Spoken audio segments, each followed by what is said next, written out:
How'd you feel cuts through my neighborhood?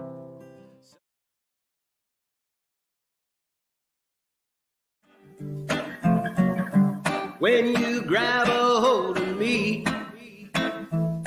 you tell me that I would never be set free. Well, I'm a parasite, mama, without a creeping, crawling, I slip into the night. 2 pints of booze. Tell me, are you a bad bitch too? You a bad bitch too now? Ain't got no money to spend. I hope this night would never ever end. Yeah, Lord knows that I'm weak. Won't somebody get me off of this here reef?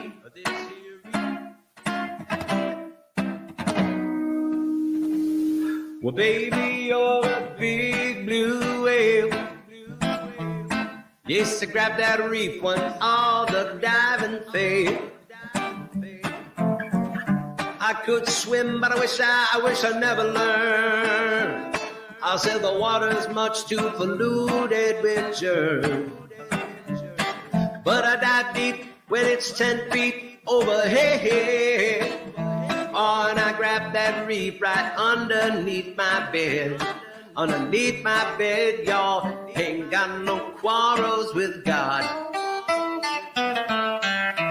I got no time to get old. No. Lord knows that I'm weak. Won't somebody...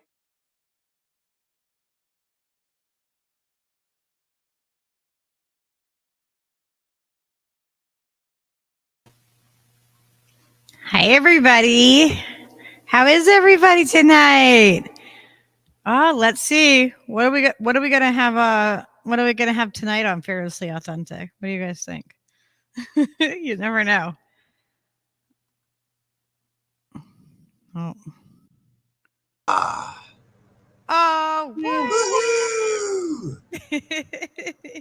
Wow. Yona, what's up, brother? I'm so baked. How am I not surprised? Like, at all. Not surprised. Shocker. I know, right? So let's see who we have. Because I didn't even know, guys, we did not plan this. We just kind of like, I put it out there. I put the thing in the thing, and I didn't even text Yona and say, hey, we're doing a show tonight. Yeah, this is just how we roll. We have no agenda. What's that? Oh. So how is everybody doing? That's my microphone. I have to plug it in. Oh my gosh. Can everybody hear us okay? Did we sound weird? Did Steve mess with some controls and then walk away? Just let me know if I sound okay. Woohoo! So we have Cirrus in the house, and of course Yoda. Oh, look, I got the direction right. I'm like, yeah. My co-host in truth. We have Gamer in the house. And we have Bubblegum Douche. I just love that name. I mean, I want to know the origin story of how you came up with Bubblegum Douche. Can you come on and tell us? I really like. I feel like there's a story behind that, and I feel like, if you want to share, we would love to hear it. Speaking for everybody. And we have Oz whistles. Oh, back in 15. We'll have Oz back in 15. And did we say Cirrus? And we have Mariana. Look at that. Yona, say all the ways.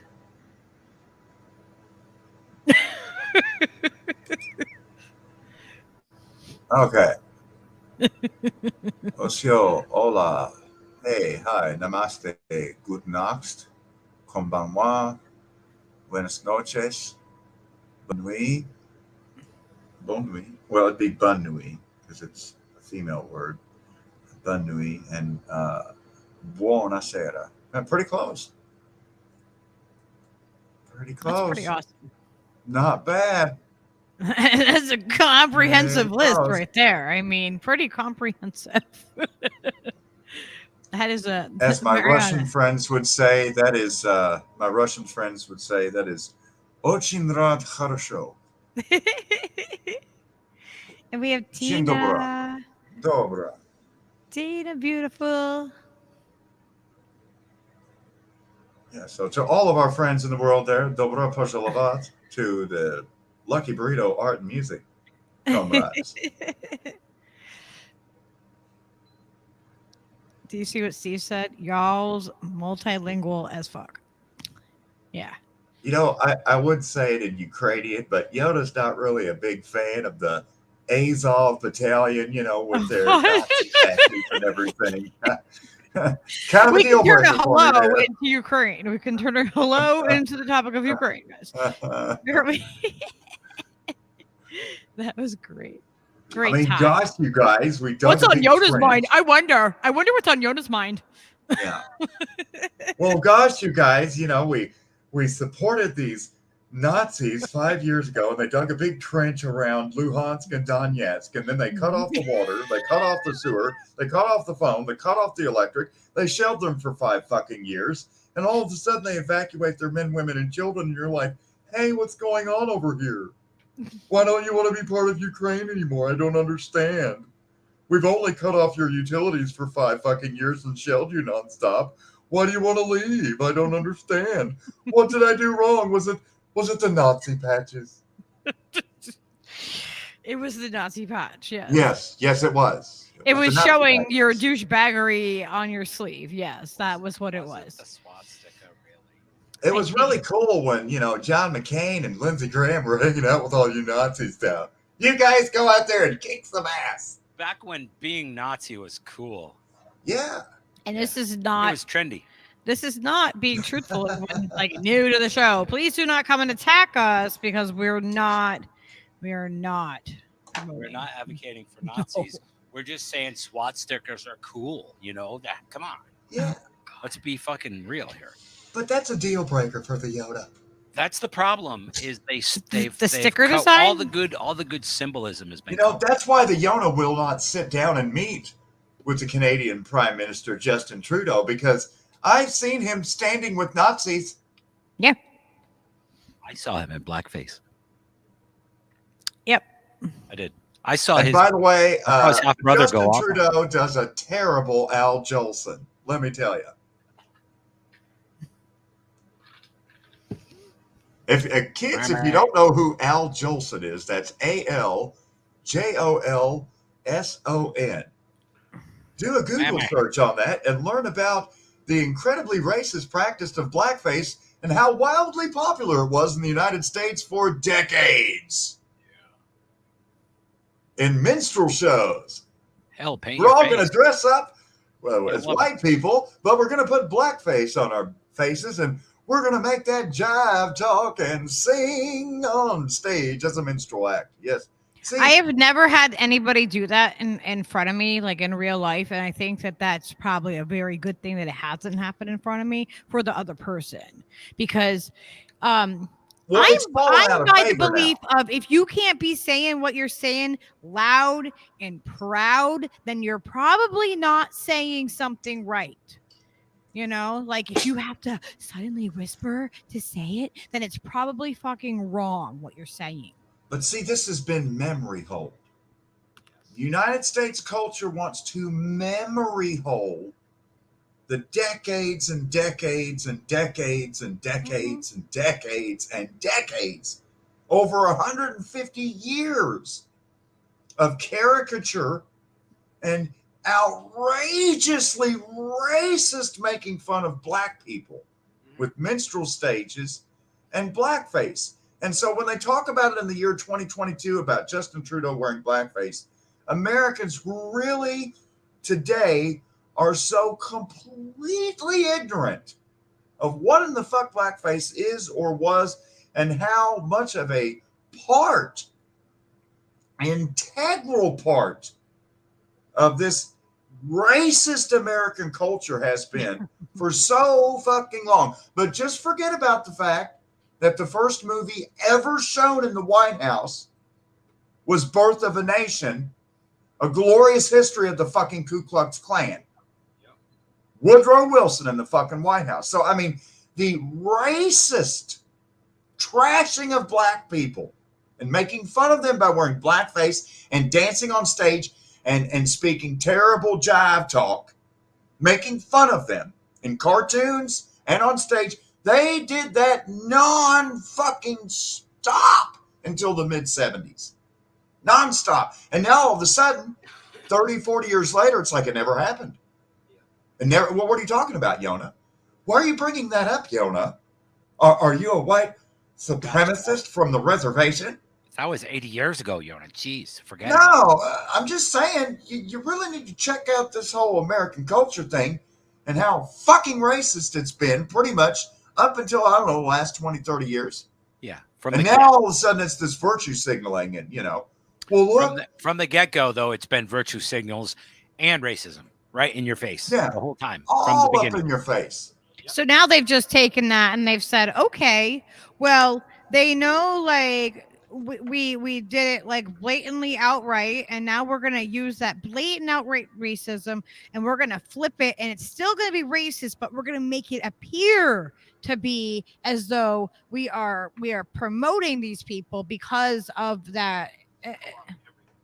From my perspective, it's as every a angle. I mean, can you imagine being a fly on the wall, trying to be like, and being the one who has to like figure out which way you're gonna do this? How do they come up with this evil? How do they come up with these grandiose plans on how to be complete? Like how to take a racist thing and make it even more racist and tokenize the person. And I can tell you exactly where they come up with these things. They meet at the Bohemian Grove. They meet at the Club of Rome. They meet at the Bilderberg Group. They meet at Davos, and they pal around, and they've got their little. Well, I mean, I know where they do with their Masonic rituals, and they think it's hilarious. Yeah, it's very entertaining. I mean, but to make fun of the blacks for 150 years in America because. We're just going to swallow our wine and laugh at this. But then on top of it, erasing everybody else, like erasing the fact that it's not just, I mean, like it's an inclusive thing. Humans have enslaved other humans forever. And it's like, so like, and that goes across all the races, right? Like I mean, like it wasn't just, we didn't have just black slaves in the U.S., right? The Chinamen helped build the railroad too, and on the East Coast, it was the Irish that died building railroads, and on the West Coast and across the Great West, but it was yet, the Chinese that died building the railroads. That's not to diminish or say that one is better than the other, but we've all done it for so long, and it's like we are so advanced that we can go into outer space, but we can't stop doing this to each other. Really? Well, from the racial context, of course, we've explored this before, how when Nathaniel Bacon led his Army of the Poor on July the 4th, 1676 in Virginia, and women and men, Irish, Frenchmen, Englishmen, Indians, different African slave tribes, Mandingo, Msulu, Lofo, all the Wolof, all these different peoples there, all banded together to burn down the plantation houses and run off the master class. And it was really a class warfare that was successful to the extent that when they returned and punitively restored order, hanging and killing most of them. That's when, in 1705, the Virginia colony then passed the first racial laws. And that's when they created the concept out of complete whole cloth of dividing the lower caste, the lower class, into color people. And you, from France, Ireland, Russia, Poland, Germany, Italy, you're all white now. And Mandingo, Zulu, Wolof, every single tribe in Africa, you're all black now. And Eskimos and Incas and Aztecs and Lakotas and Navajos, you're all just red people now. And it's this most absurd, weird fabrication of colored race, which is not related to reality. There is no country of white. There is no language of white. There is no race or people of white. If you're Irish, you come from fucking Ireland. If you're French, you come from France. Well, what about me? I'm a fucking mutt, man. I'm from all over Scandinavia. I got Irish. I got, you know what I mean? Like I got Swedish. I got the Irish. I got Dutch and freaking Finnish and you know, I'm from all over there. I got all the Viking lineage and Irish. Identify with their tribe and their ethnicity. White is not a tribe, nor is it an ethnicity. White, black, red, yellow. These are artificial imperial narratives that were created specifically by the Crown of England to divide the colonists into different lower classes so that the elites could rule them forever. And God damn it, it's in 2022. We're still stuck on 1705 royal proclamations of what a fucking race is. Jesus Christ, man. 300 years is long enough to go along with this concept of white, black, and red. That's fucking bullshit.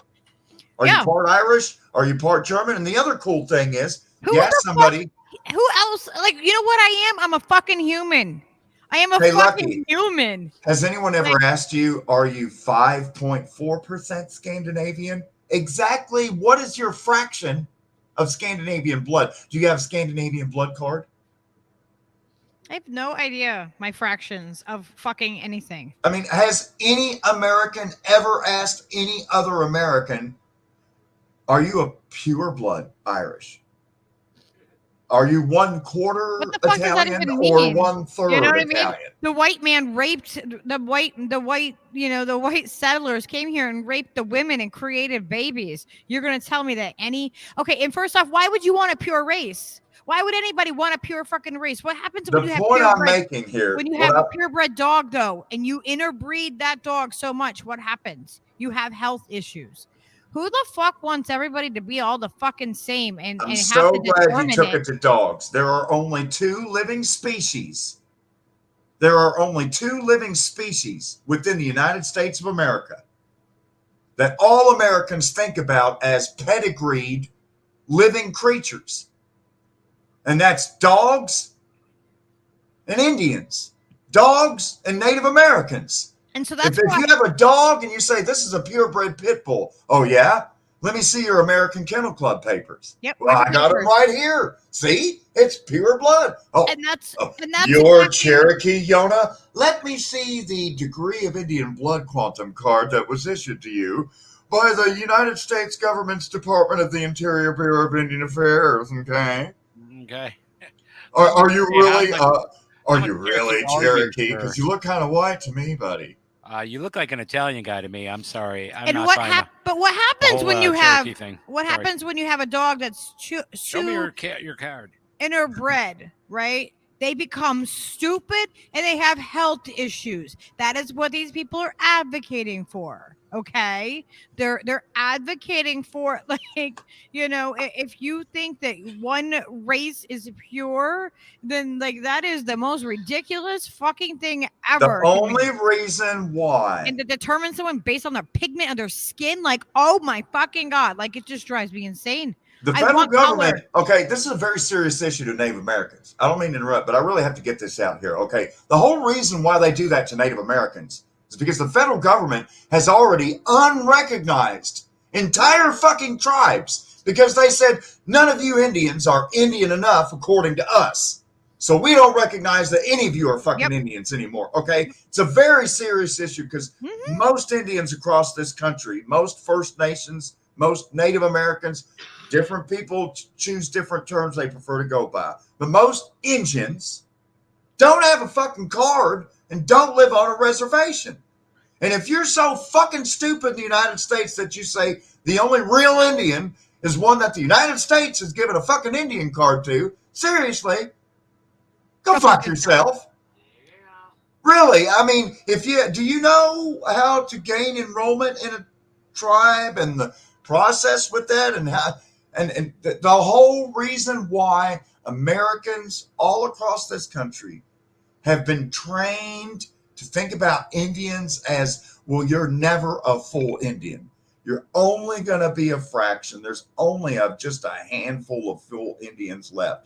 And the whole reason they do that is so that the federal government can say, we have finally killed off the Indians. There are no pure Indians left. They're all mongrels and mixed breeds, and we no longer recognize them as a distinct people with a distinct language, with a distinct culture. And then we they are have no proclaiming distinct land. It's all in order to proclaim victory in exterminating an entire fucking people. When you ask or demand of a Native American to prove how Native American they are, you are literally celebrating genocide and trying to celebrate the extermination of an entire tribe. And I think that's what's going to happen if we start getting into reparations like everybody is pushing for. We have reparations. The things that is happening right now is like what we have talked about before several times, is that they give reparations, just not to the people who you would think that should be getting those reparations. They give them to who, Yona? Because you've told us this. They've paid the owners slave owners of the slaves, not the people that should have it. 3 times. And that's what's going to happen if we talk about reparations in this country. How much are you going to have for each ethnicity to be valued in this country?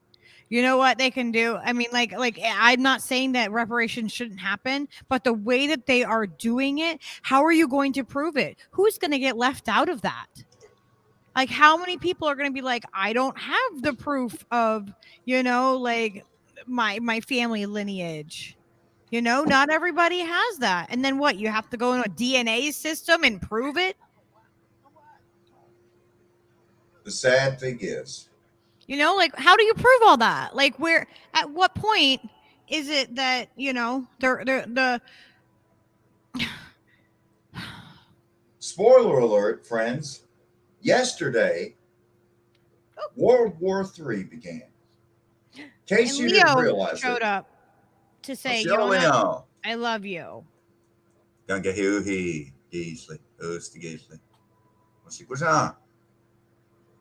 So yesterday, down on the Don River, when members of the Ukrainian... Don, like Don Copter? Don, D-O-N. Oh, like Don, not like Don. Don Corleone. Good Godfather movies. The Don River, known as the Lower Donbass region, Donetsk is the main city. This is where we're talking about where World War III began yesterday, officially.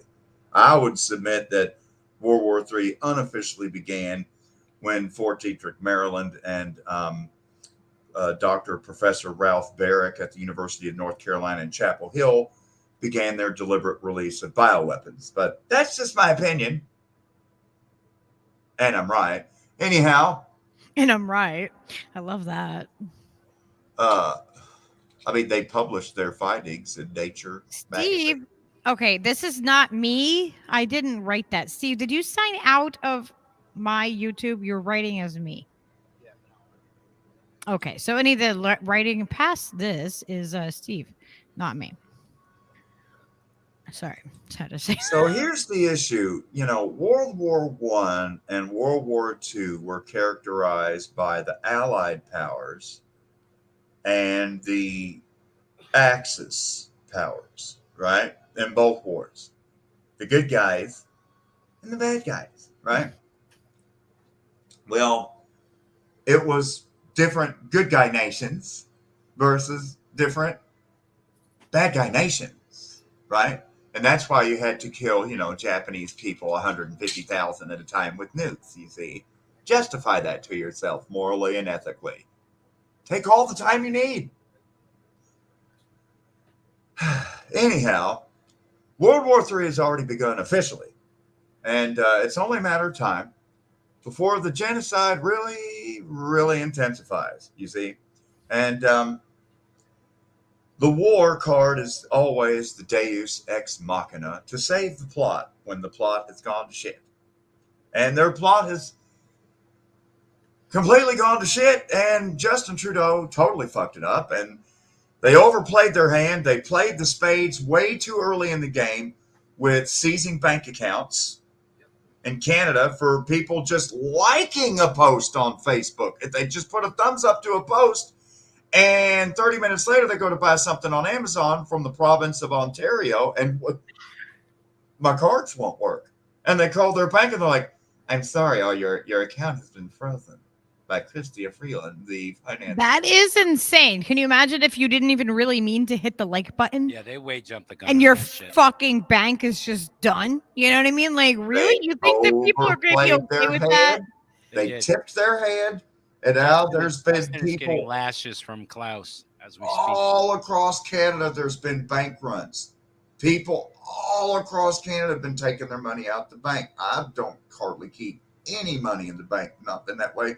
I've been waiting for the banks to just completely fucking I don't have any money to keep in the bank, I've been Yoda. waiting for him to tank since 2008. I don't have any money to keep in the bank. Like, what the fuck? Where do you put it? Like, okay, you want some pennies?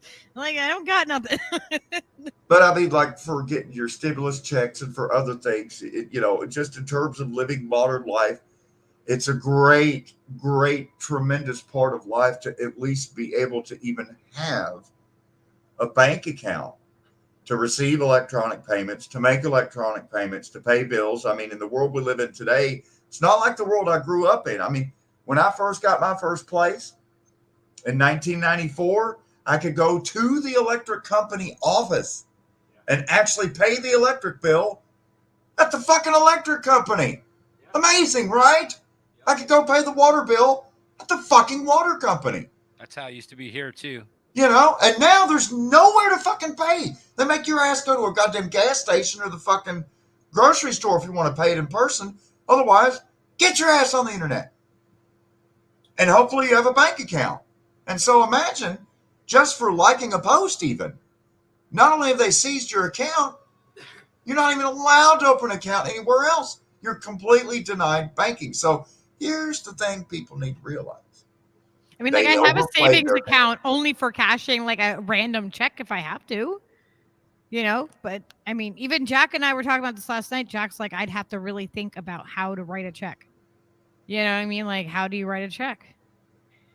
Do most people know how to write a check? So here we are. World War III has now begun. And this is totally different from the previous two world wars, you see, where you had Allied powers and Axis powers. World War III has begun, and unlike all previous world wars, this is completely different. This is going to be a simultaneous civil war happening in virtually every country across the world between the people and these elite genocidal governments that are all in close cahoots and collusion with each other and pursuing their eugenic agenda of human depopulation. It's literally every person in every country versus every single government. It's a different battle line. It's a different struggle.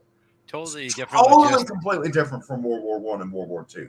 Totally completely different. New and It's improved. basically simultaneous civil wars in Canada, the United States, New Zealand, Australia, France, the Netherlands, Denmark, Sweden, Norway, Finland, England, Ireland, Germany, Spain, Italy. Keep going down the fucking list. Yep. Keep going down the list. Just keep going down the list. And then everything will jump off in the global south as well. It'll just be one big fucking shit show. They overplayed their hand. They went too far. And now their last ditch effort is to just go all out, full out fucking World War and just start massacring and killing on a mass scale. And here we are. I know. It's really freaking scary right now, guys. This isn't like what you think is going to happen in Russia and Ukraine. That's happening right above, at least us in North America. Like it's gonna get bad. Like they're distracting you with Excuse me. How is it any different what the Azov battalion has been doing to Luhansk and Donetsk from Ukraine into this border region with Russia, on Russia's actual border? So we're basically talking about if, I don't know, where's Bernie Sanders from? Burlington, Vermont. Yep. Yeah, not far from, a few hours. Imagine if a bunch of French-speaking Canadians were all concentrated in Burlington, Vermont, and the rest of the state of Vermont dug a huge ditch around Burlington and up to the Canadian border and cut them off of all water, sewer, phone, electric, you name it, for 5 fucking years. And finally the Canadians are like, all right, the Quebecers are like, we're going to come help you. Yeah. Right. That's kind of what's happening over in the Ukraine right now. And it's the same land that from 100 years ago that was like fucking stolen in virtually the same way, with the Western government saying, hey, everybody, we're going to just take this. And Russia and the Soviet Union, the way that fucking formed, you know what I mean? Those are pieces of the original fatherland right there. Right? Yeah. That border. And that's why it's so highly contested, because some of the people, everybody speaks Russian. They're all Russian, So they're like, fuck you. This border is fucked up and arbitrary. And people have been fighting about it for 100 fucking years. It's not a new thing. People just seem like everything was fine in the Ukraine when it came to the Russian ethnic minority that spoke Russian. Yep. Everything was fine until Nazis took over, and they took over the legislature in Kiev, and immediately went about writing laws that no one's ever allowed to speak Russian again. It's Ukrainian or nothing. Yeah.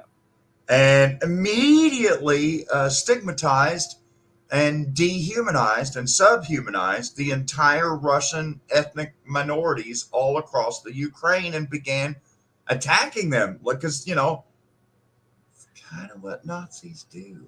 Yeah, they're that's just kind of what they do. Motherfuckers, Yeah. I mean, really, how do you argue with a Nazi? And how do you fucking like? You throw hands. Justify that. You punch him right in the face. You punch the Nazi. You punch him right in the face. You punch him right in the kisser. Dude, there was Nazis in Rhode Island like yesterday outside some like BLM or some kind of some sort of black communists. They were communist black kids, and they're out there, and there's like 50 like neo-Nazi fucking douchebags screaming at these kids in this little like coffee shop or whatever. Well, I guess those cops finally got some time off so they could go have some fun. Well, yeah, I mean, it's like, how come you never see the cops and the Nazis at the same time? I know, right? Well, you got to work sometime, That Miley Cyrus fucking paradigm. Oh, and also you're going to charge all that overtime to the taxpayers, Stever. Yeah, let me charge you overtime to beat your ass. Yes. Like, what a concept. It's kind of like the same thing as you pay for the propaganda to get wired right into your TV. I have a question for you good folks. Have you ever heard of the State University of New York? SUNY. SUNY. Yes. Yeah. SUNY. I know people that have gone to that university. There is a State University of New York in Fredonia, New York, apparently. I don't know. I've never heard of Fredonia. And I guess I'll look it up here on the DuckDuckGo because I don't fuck with Google. So let's go to DuckDuckGo. Where in the world is Carmen Sandiego, and where's Waldo? And did they go to school at They're right on the State Ukraine University border. of Fredonia? They're partying down in Kiev right now. And how did it change from Kiev to Kiev? When did that happen? Is one Russian and one's Ukrainian? What is that enunciation? I don't understand. Well, I've seen it with KYEV and KIEV, but it's I know Kiev. people pronounce it differently. Like a decade ago, it was Kiev. On the nightly news with Tom Brokaw, he would call it Kiev, always. Right. And then suddenly, right? Are both pronunciations correct? Because I've heard, fucking Sleepy Joe saying Kiev. So it's like, oh, Kiev is totally wrong. Okay. Kiev is just like American stupidity, wrong. Right? Okay. That's like saying I went to Tokyo, Japan. Tokyo, yeah. Wait, but Yona, can we please remind everybody, what does America mean? Is that near Hong Kong? What is America? America means love money. Love money. It's a command. Like love your neighbor. Love the money. Oh, you love the money, huh? You like it the all money. makes sense the when money you know. Is good, huh? You like the money, huh? When you Remember know. that Saturday Night Live. Oh my God, bit? Steve. You like it a sauce? Jesus. No? You like it a money? You don't like it. Fredonia, New York. Where in the fuck is that? Fredonia, New York is a village in Chautauqua County, New York. Oh my God, that's where Hillary Clinton lives. No. What? Wait, did you Chautauqua just figure something County. out? No, she lives in Chautauqua, New York. This is Chautauqua County. Okay. I used to know this great band in Fort Collins, Colorado, named Chautauqua. And these kids were fucking dynamite. They were so good. And they were just like teenagers at the time. I remember that. Well, see, there used to be Chautauqua, and it began in Chautauqua, New York. The whole thing of these. Fredonia. Barbara, you know what's going to survive? We're going to have the rats and the cockroaches, and they'll be here, and they'll deserve it because they out-survived. If they out-survived us, then man, they deserve it. They deserve to live. Different Chautauqua. Now, what does Chautauqua mean? Cockroaches like running through all things or something? If cockroaches and rats Fredonia, New York is like. I found Fredonia, New York, and it's literally almost right smack on the border with Erie, Pennsylvania. I mean, it's as far west of New York as you could possibly get before jumping into Lake Erie. Yeah. Jack Sith, Bella Lugrisi. The reason why I brought that up is because there's a State University of New York in Fredonia, New York, that had a professor who's no longer welcome on campus, a professor by the name of Kirshner. Kershner.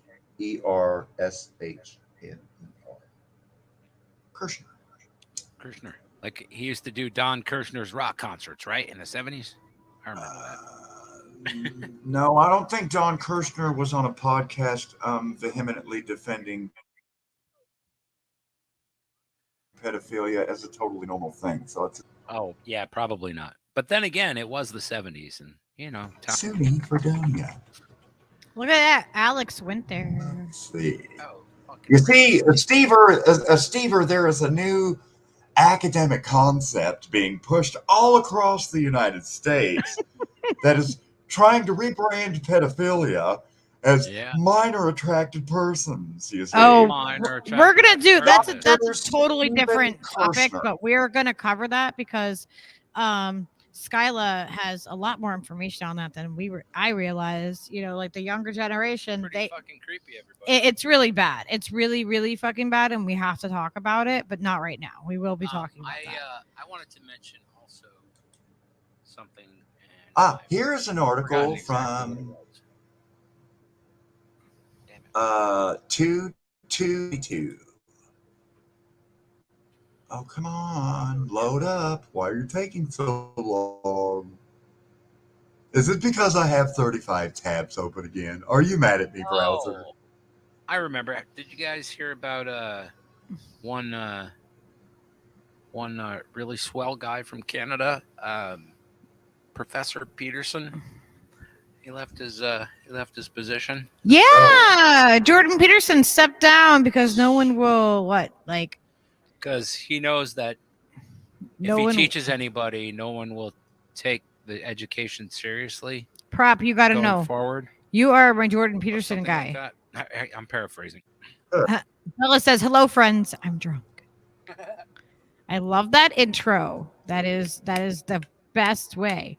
If any of you guys do want to jump on the stream, I'm going to put the link in here for you, and anybody is welcome to jump on. Okay, so this is the reason why I brought up the State University of New York at Fredonia and this professor by the name of Stephen Kirshner. This is the reason why I brought it up, okay?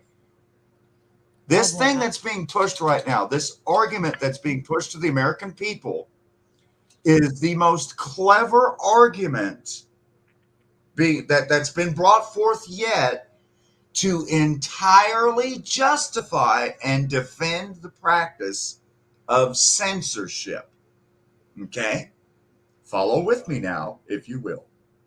All right? Wait, say it again. Sorry. I was kind of like, say it again. Bring my attention, Beckett. What is happening here? This professor named Stephen Kirshner, who went on a podcast called Libs of TikTok. I know that's who's got the video, but he went on a podcast. Let me just cut to the chase, okay? This guy went on a podcast, this professor named Stephen Kirshner at the State University of New York at Fredonia, near Erie, Pennsylvania, but in New York State. And he went on this podcast and was basically, voicing absolutely abhorrent views. Yet he's an ethics professor. But he was arguing, well, let me read here. State University of New York Fredonia professor is under investigation by the school after videos emerged of him defending pedophilia and insisting that it wasn't obvious to him why it was even wrong, according to a report. Professor Stephen Kirshner, who teaches libertarian philosophy and applied ethics at SUNY Fredonia, was filmed on a podcast questioning whether pedophilia was in fact in any way unethical. Quote from Stephen Kirshner, and I quote, "Imagine that an adult male wants to have sex with a 12-year-old girl, and imagine, if you will, that she's a willing participant. A very standard, very widely held view is that there's something deeply wrong about this, and that it's wrong independent of it being criminalized," Kirshner continues. "Well, quite frankly, it's not obvious to me that it is in fact wrong, and I think that this is a mistake. And I think exploring that why it is a mistake will tell us not only things about adult sex and statutory rape, and also fundamental principles of morality." In response to him off campus voicing these views on a podcast, his tenure was immediately suspended. He was immediately suspended from employment and has now been terminated and banned from campus for airing those absolutely abhorrent views that, let me say for everyone, I totally disagree with. But again, because of this little thing called, I don't know, integrity, I am 100% in favor of free speech. Absolutely. And when you have people, especially academics, especially ethics professors, putting forth ideas that are revolting and abhorrent to the general public, the answer is not to deplatform them and censor them and ban them from ever making any argument again. No. That's not how you do it. That's not free speech. Right. Again, this is the most sophisticated and clever argument yet being rammed down the throats of Americans to see, censorship is totally justified. Censorship is totally justified. Because look at what this professor said, defending pedophiles. Why would you defend free speech in this instance when he's saying that pedophiles are okay. If you defend free speech now, you're just defending pedophiles, Yona. What's wrong with you, man? I hate to even think it, but the idea See what I did there? that you just presented, right? I saw right through their bullshit, Stever. Yes, the idea that they're so slimy that they would use something so grotesque to present their idea of censorship being a good idea, because you don't want people talking like this guy. He's a well-respected fucking douchebag pedophile, clearly, or at least friend to pedophiles, I guess. But the idea is just like as abhorrent as what he's presenting.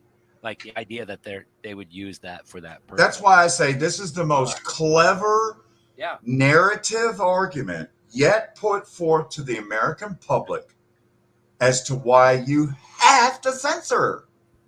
There's some people that say these terrible things, and it's not free speech. In fact, we're calling it hate speech, and pedophile speech is no longer tolerated. That's not part of free speech. We're setting it aside. We're putting it aside. Now, you're allowed to say anything you want, so long as it's not racist or pedophiliast or anything else. Then we're going to cancel forever. Anything else we deem inappropriate. But let me just clarify real quick. We are not saying we agree with the person. We say that person has the right to say it. I would rather him say it and know how that person feels about that topic than silence the person and then just send them off into the fucking oblivion where everyone fucking forgets about them. But when they go off in the oblivion, I want to know what people's opinions are. I want to for a reason, and that is exact prime example as to why I want to know what people think. It makes it worse when you deplatform them. That's right. It makes it so much worse when you deplatform them, because then they go off into the woods and they gain followers and they're martyred and they gain more of a following. The way you take on, because I know people are like, Jesus, Yona. Oh my God. I mean, aren't you going to take him down? I mean, what about the pedophile? What about all the listen, the way you deal with a Nazi or a racist or someone saying, giving terrible ethical defenses of pedophilia, let them keep talking. Give them all the time they need to talk. And get it all off. Give them their own rope. Fucking give them the rope to hang themselves. How you all really feel. The truth's coming out tonight. Get it all off your chest. Yeah. And then we can all see how much of a total and complete fucking ass you are.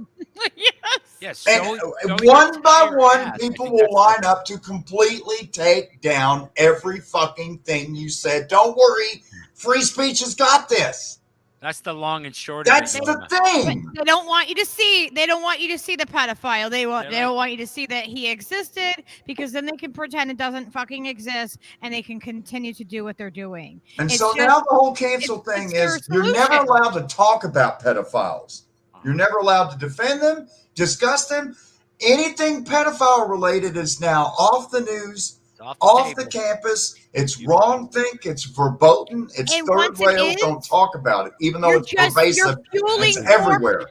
But you're fueling more pedophilia by not talking about the fucking pedophilia and erasing the pedophilia. You are literally taking it away, and so that it's out of sight, out of mind. It's like you're supposed to be that child that's seen and not heard. That's Ghislaine exactly Maxwell. what that is. It's fucking bullshit. Jeffrey Epstein. This was just Peter Neidert. Okay, can we? Okay, Bill Clinton. Let's not use Jean-Luc Brunel. Okay, Yona. How many have died mysteriously just in the last few days? Listen, very strange. I like T-shirts too. T-shirts are wonderful. Also, the very nice, very thin paper. The 3 presidents paper-thin in Africa T-shirts. that died in a month's time. No, Maybe I'm not allowed to say their names, but I mean, the point is, it's so much in our face now, you can't even deny it. Even people long ago that said, Yona, there's not pedophiles running the world. That's a conspiracy theory. Really? I don't think so. Bless your little heart. You are adorable. You're so adorable. Bless your heart. Bless your heart. But in the meantime, I have something that might break up some of that little bit of all that energy that we just let out on everybody. Yeah? Yeah? Okay. Let's do it. Because Reel it back in. I know that we need this right now. Okay? Is it there? Yes. Oh, who's that handsome guy? You guys My remember this favorite guy? 70s porn star. Okay, This well, guy's a get handsome this. son of a Get this. bitch. You're going to be very excited, guys. This is how, in case you don't know, just in case. Let me see. Make sure this And also, he's a fucking man's man, okay? Ex-Marine. You know what I'm saying? He's all right. Okay. no Well, bullshit. let's just Cabello, ladies and gentlemen. yeah. Let's show this outfit here, and let's show you what happened. Lucky Burrito Art and Music donated $1.99, saying you must wear that outfit when you come on my show. Oh, I guess there's a show. Oh, well, you know what? Private message me, reach out to me. If you have my email, then we'll get that set up then. Okay? There, that's a promise. After all, you know what? Because someday my birthday will be an international holiday. The 2 days before, it's sort of like the thing from The Godfather. Ask whatever favor you want, and I shall grant it. You know, like you know. That's. Why are you undressed under that table? Curtin said that to me on Rockfin. Hey, CD. Boom. Saying I'm undressed. Do I look like I work for CNN? The answer is no. Yeah, I showed him all right. God, that's funny. That's so funny. Love Kit and Daniel and what's her name there? Oh, I can't think of her name. Fuck. Well, there's actually two ladies that come on there with them, but the one that's you're normally there. What's her name? With Daniel Lufgar and Kit Cabello and who's the female lead there on Heartlands Media? Good. Bucky. Gamer, I know you know. Gamer, tell us. Oh. Kira. Is it Kira? Yes. I think so. Yeah. Yes. So Kit got a hold of me like that night, I think, or something in Discord. And so we've been messaging. He'll be coming on. We will be figuring it out. He'll be wearing that beautiful ensemble. And he already knows what he's gonna wear. So like, the stress is over. There is no stress, And did you and Steve ever hear my proposed intro song for my podcast called Eeyore? What intro song? Do you have it on there or Eeyore? I was telling you on Twitter where I emailed it to you a couple days ago there to the Steve Rain email. Eeyore, like from Winnie the Pooh. And look, Popeye said use some of that porn music I sent you. Yeah, I like that. Yeah, Lainey. Yeah, Lainey is gonna come on the show too, Gamer. That's her, Lainey Peterson. Is she the one that's on? She follows me now. She started following me today. And what am I? Is she on Heartlands Media? Is that her? I'm not sharing that screen. She's gonna come on the show. I think maybe she'll come on this Sunday. Sabby has her ladies Sunday this Sunday, and then all right, hang on, I'm getting over there. I don't know. So I guess you haven't checked that out yet, Steve, or the Eeyore song where I'm rapping. I haven't yet. This one? We're getting there. Yep. We're almost there. Eeyore. Why did you have me go to this email? Why would you have me? That's the only email. You do it. No, I don't know. He's doing something, and like he's like trying to instruct me right off the camera. But yeah. So Sabby's doing her ladies. She has 2 panels on Saturday and 2 on Sunday. And after she does those, we're gonna do one after that. Oh, see, yeah, I don't. So Dominic is actually in the recording as my hype man, and as my rap just got stranger and stranger. I haven't heard this. It's all he could do to keep from cracking up. And finally, at the end, when I go, shout out Eeyore, and he's like, what? It's just, oh, yeah.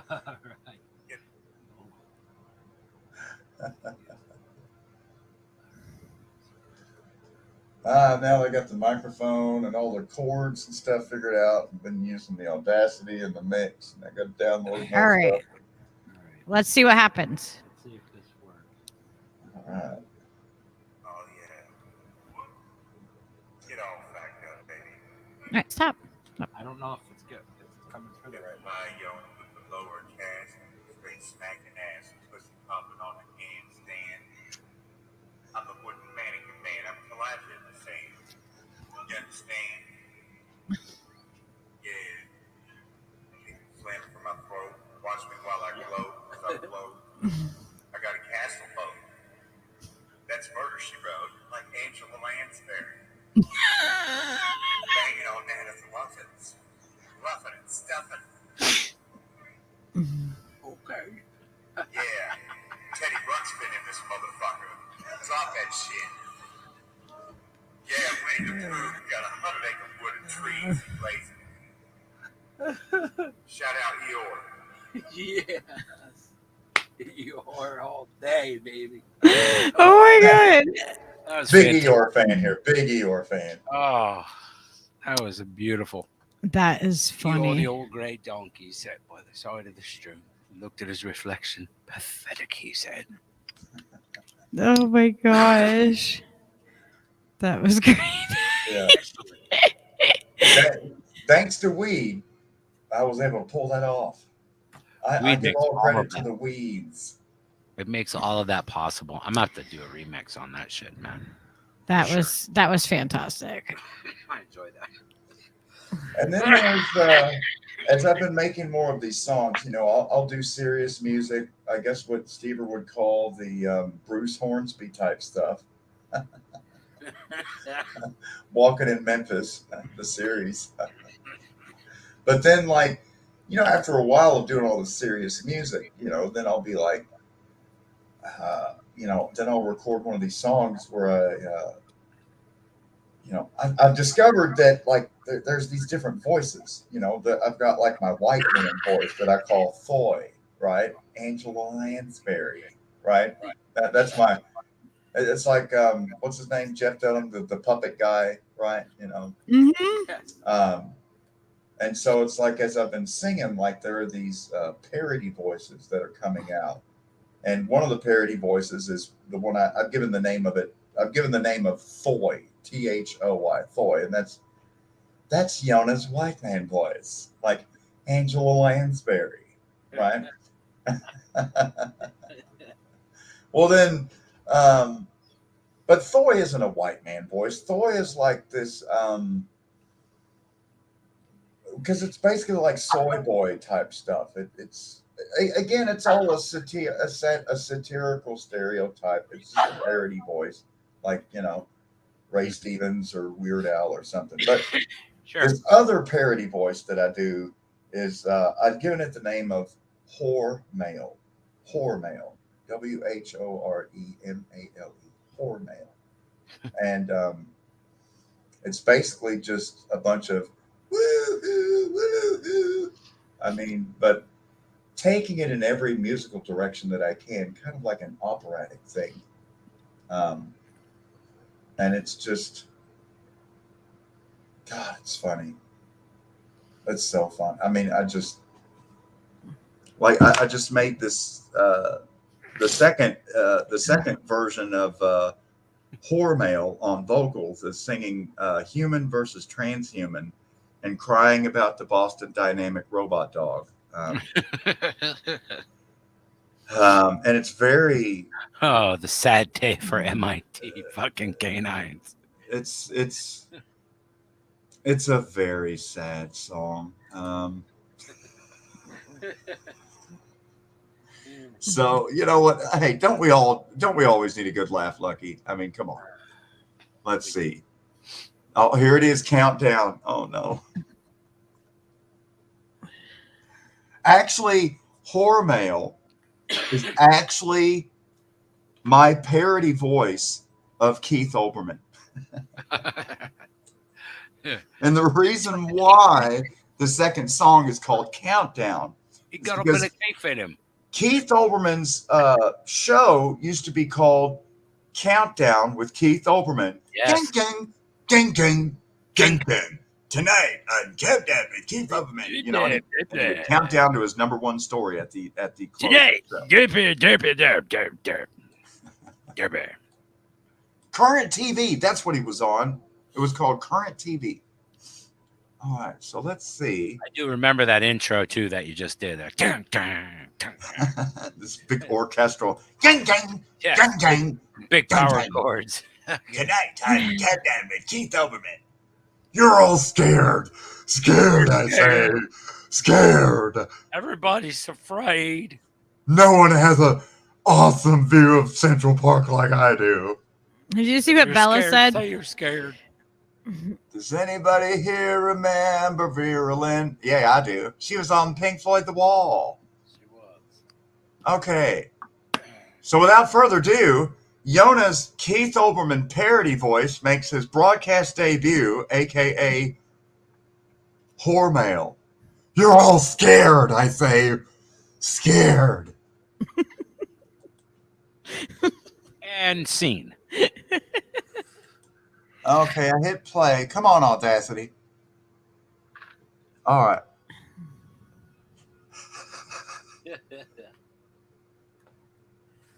Are you hearing it? Wait a second. You're not going to hear it because I don't have it on the speakers. I have it on my headphones. Live production. Whoa! Hello. Oh my God! Every dog in the neighborhood. I is going muted. nuts. I muted you, Yona. You can unmute when you're done. I muted him and put him in timeout for a second, guys. I had Every to. single dog. It's the only in the United censorship of States. the Yona I want to do. Oh my God! Every That was dog in terrible. West Virginia just went ape shit. And every dog that could hear through the stream. So that's why I was like, okay, mute. My ears are bleeding now. I am bleeding from the ears and rectum. I cannot. What? How in the fuck do I get this thing to play? Can we It's like get I play it on my computer and I can hear it over my ears. Not anymore. I guess I could share it, but like, You could send it to the email. We can play it over the thing. Like Oh, look at Trucker Convoy is slated to start in California. Oh. Jack said I can't hear What? shit. I What? can't hear What, you. Jack? What did he say? Jack, what? What did you say? Jack. What? Huh? I'm the king of the world. Jack, you need to come on the show. I don't know why you're not on here. I wonder if I shared my screen and played it on my screen through my app, if it would come through. I wonder how like effective that is. Huh. Well, I mean, right now, let's see here. What? Here we go. Countdown. Look, Yona, you got somebody that popped in just in time. Okay. All right. I'm gonna pause it and let's see. Or I'm not. I mean, I'm gonna mute. While... Oh, it went weird. He muted. That Said went he was weird. gonna mute. I heard him because he said it before he did. The Jack's PC is acting funky. He thinks it's in cahoots with the toaster. That's quite possible. I heard a weird shit like that. So my dishwasher was talking to the bed one day, and it hooked up the blow dryer to the fish tank, and that fish is lucky to be alive. Uh-oh.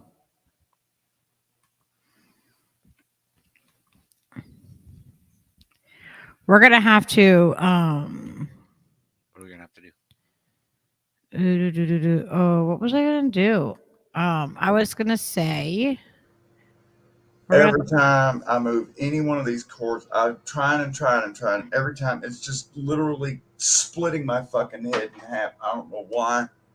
I guess I can try to hook up this other microphone so I can hear it through my speakers. And then hopefully...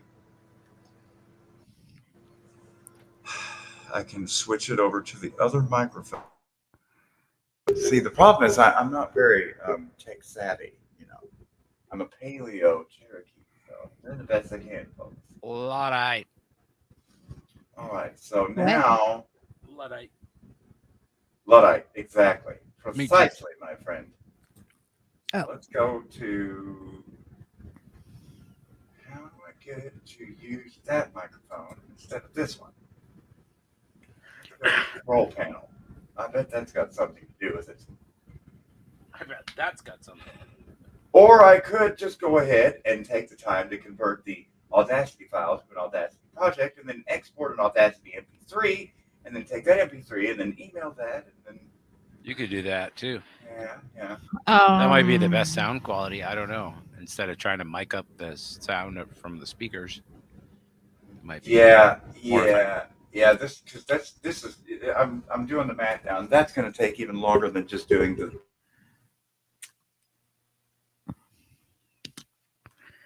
All right. In the meantime, home recording is fun.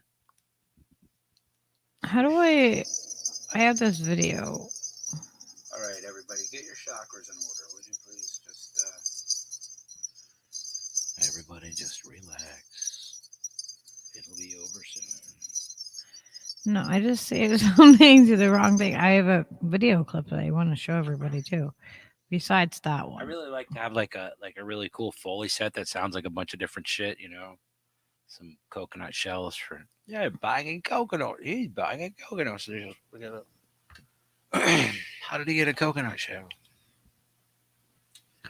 Could have been a bone swallow. Oh yeah. Could have been. All right. I think I might have found the video if I see it on here, right? There it is. Do you remember what video I'm talking about, Steve? To which one are you speaking? The one with the little Almond. yes. Almonds and crabs. Almond and crabs. All you gotta do is go to your. I know how to do it. I already got it pulled up. All right. Yona, you're figuring this out still. We're gonna do this. So I'm going to, in the meantime, I'm going to show everybody the cute cat video that I found that I have watched several times. Everybody relax. It's just a cat video. And it makes me really All right, we're good. We're back. All right, hang on. We're going to play this first and then Awesome. because this will make you happy. And now. We need some serotonin. So here's a kitty.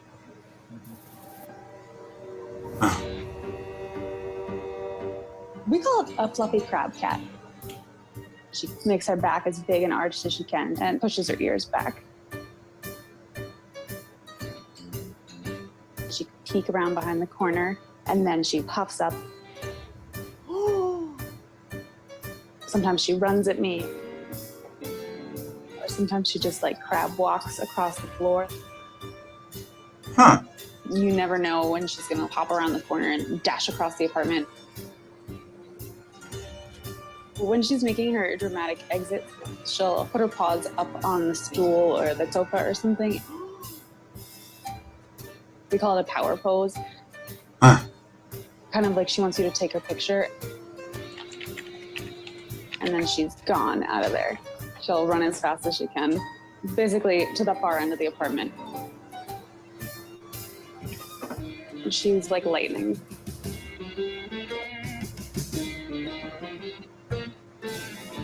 She'll get this wild look in her eye, just sitting on the ground.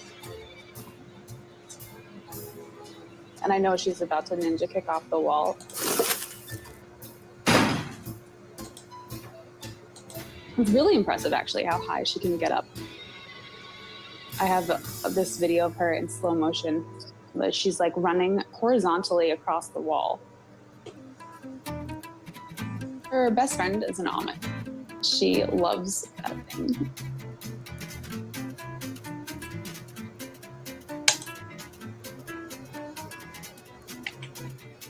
She can scoop it up in her paws and hold it as if her paw was like a hand. Look at it. She has a really short attention span for most toys, so I gave her an almond to play with, and she never got bored of it. She just continuously loved that almond. It's like the perfect size for playing fetch. Since it's like small and smooth, it slides on the floor really fast. She's had hundreds, thousands, I don't even know how many. She'll stuff them places I never see them again.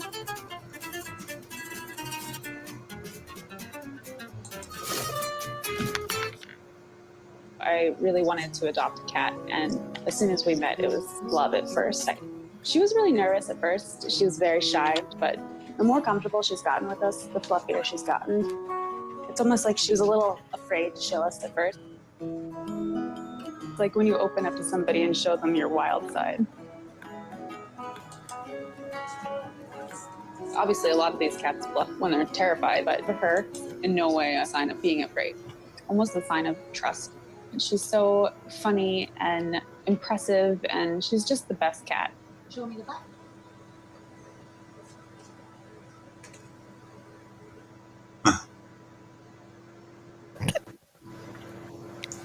Okay, is that not the weirdest fucking cat?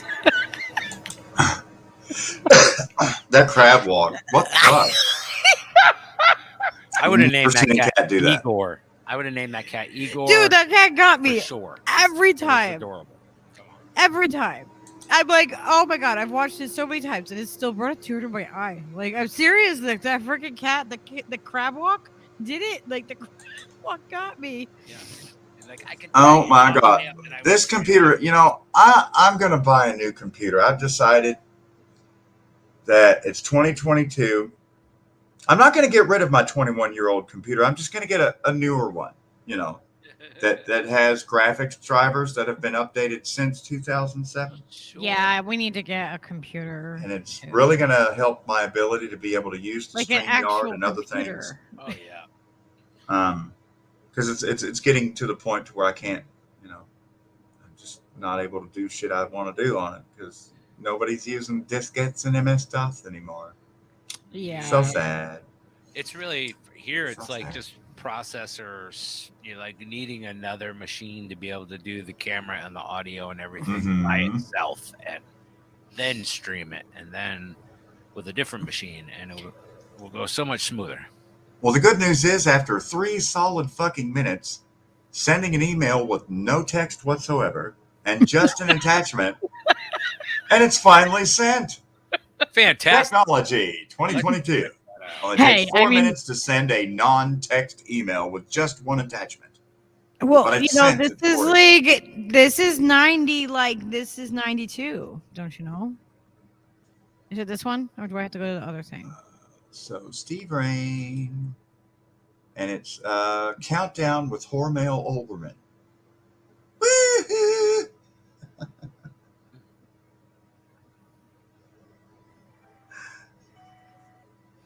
Yeah, Okay, there- is it playing the right way? Can you- yeah, it's so sad. It's such a, but it's Okay. a sad song. It's really Okay. sad. Here we go for your sad song.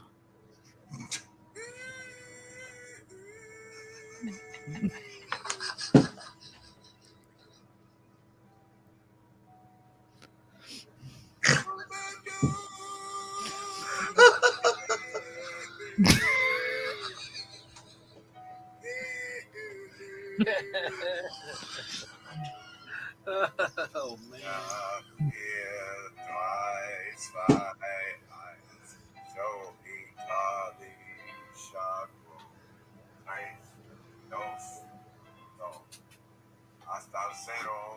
We're counting down.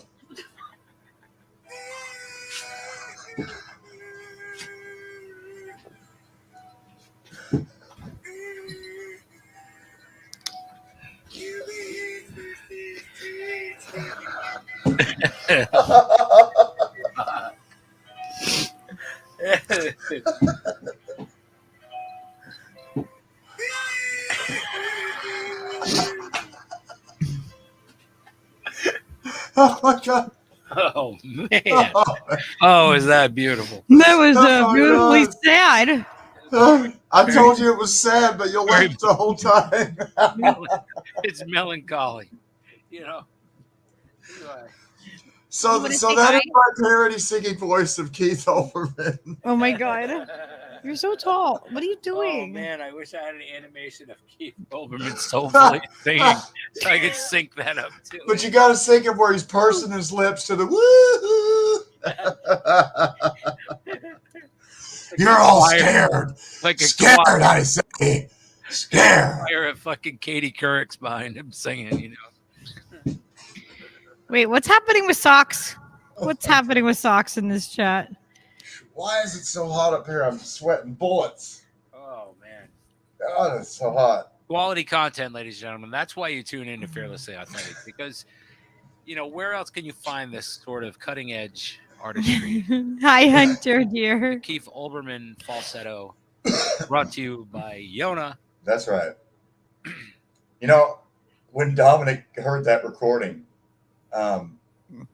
He probably He was fell like- down. And on his knees. tell everyone who Dominic is, because that's my neph's son. And he My neph's son. his neph's son. He, Yeah.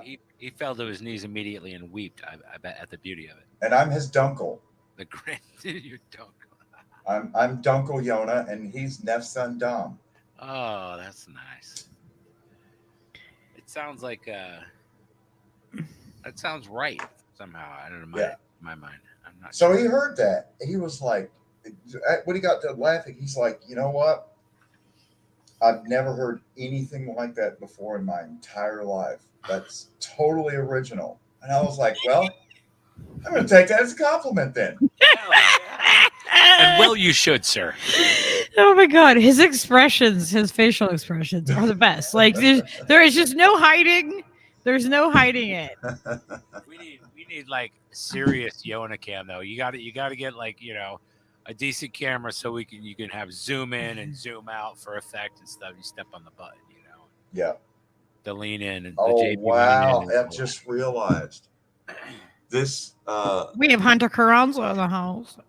Hunter, Osio, Sikujan.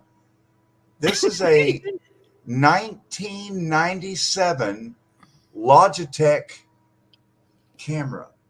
What Oh my year is God. it? It's What year? It's 2022. That's fantastic because I knew in 1997 the quality of the cameras that they were making then Uh-huh. that were like 10 or 12 megapixels or whatever for a Mhm. good one. That they were fucking like serious, dude. Like they didn't break and shit. Like you could have them forever. Yeah, And this thing drop cost them like in. almost $250 when I got it in 1997. And 25 years later, it's working fine. Hello, world. imagine that though. Like They don't make imagine them that like they used to. that's how things used to be made, where they would last. Fiorella Isabella Fee. in his house. Fee. Yeah. Oh, Hey, I love me some combo beautiful. couch. Where's Leo? I mean, dude, combo couch has become international correspondence. Hello, people. Hello. Bringing it to you from the ground with all my homies and Honduras and Brown people. where were and they were with the Hondureños and Nicaraguenses, right? Oh, Yeah. Fee says she's going to bed, but the songs are cool. Shout out to the fams. Oh, we love you, girl. You got to come on soon. I know you're busy. Robot dog. Where's Leo? Yona will sing to you in his falsetto, Keith Olbermann voice, until the cows come home. To serenade you. Humans versus transhumans. Woohoo! Hang on, I'm coming. Say, here I am. Here I am. Hey, there's a fams. Say hi to Fee. Where's Miss Fee? Oh Oh, gosh. he's Well, like Leo's there. I have to play Leo his Leo. He Leo, has you his handsome. own song. I'm gonna have to record like Leo's song and Everett's song and send those there because that's like really it's their fucking song. So it really belongs to them. Leo Right? and his little shaker net. Let's see here. Leo's song has that Pink Floyd vibe. It kind of starts with The Great Gig in the Sky, I think is what it's called. Yep. Isn't that the one where it's like, whoa, whoa, whoa? Oh, I should use my Keith Exactly Olbermann like voice, that, shouldn't I? Yeah. Oh, we're gonna okay, and everybody needs to send Fee some positive healing vibes. She's not feeling well, guys. Oh. So let's send our Fee some wonderful healing energy tonight.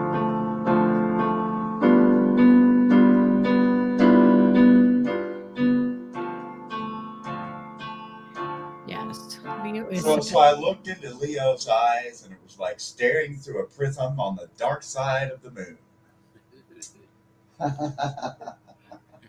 He's been mad for years.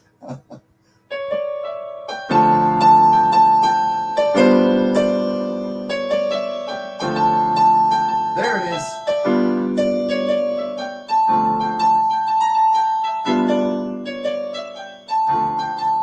Yeah, you want to come say hi? Well, they wouldn't.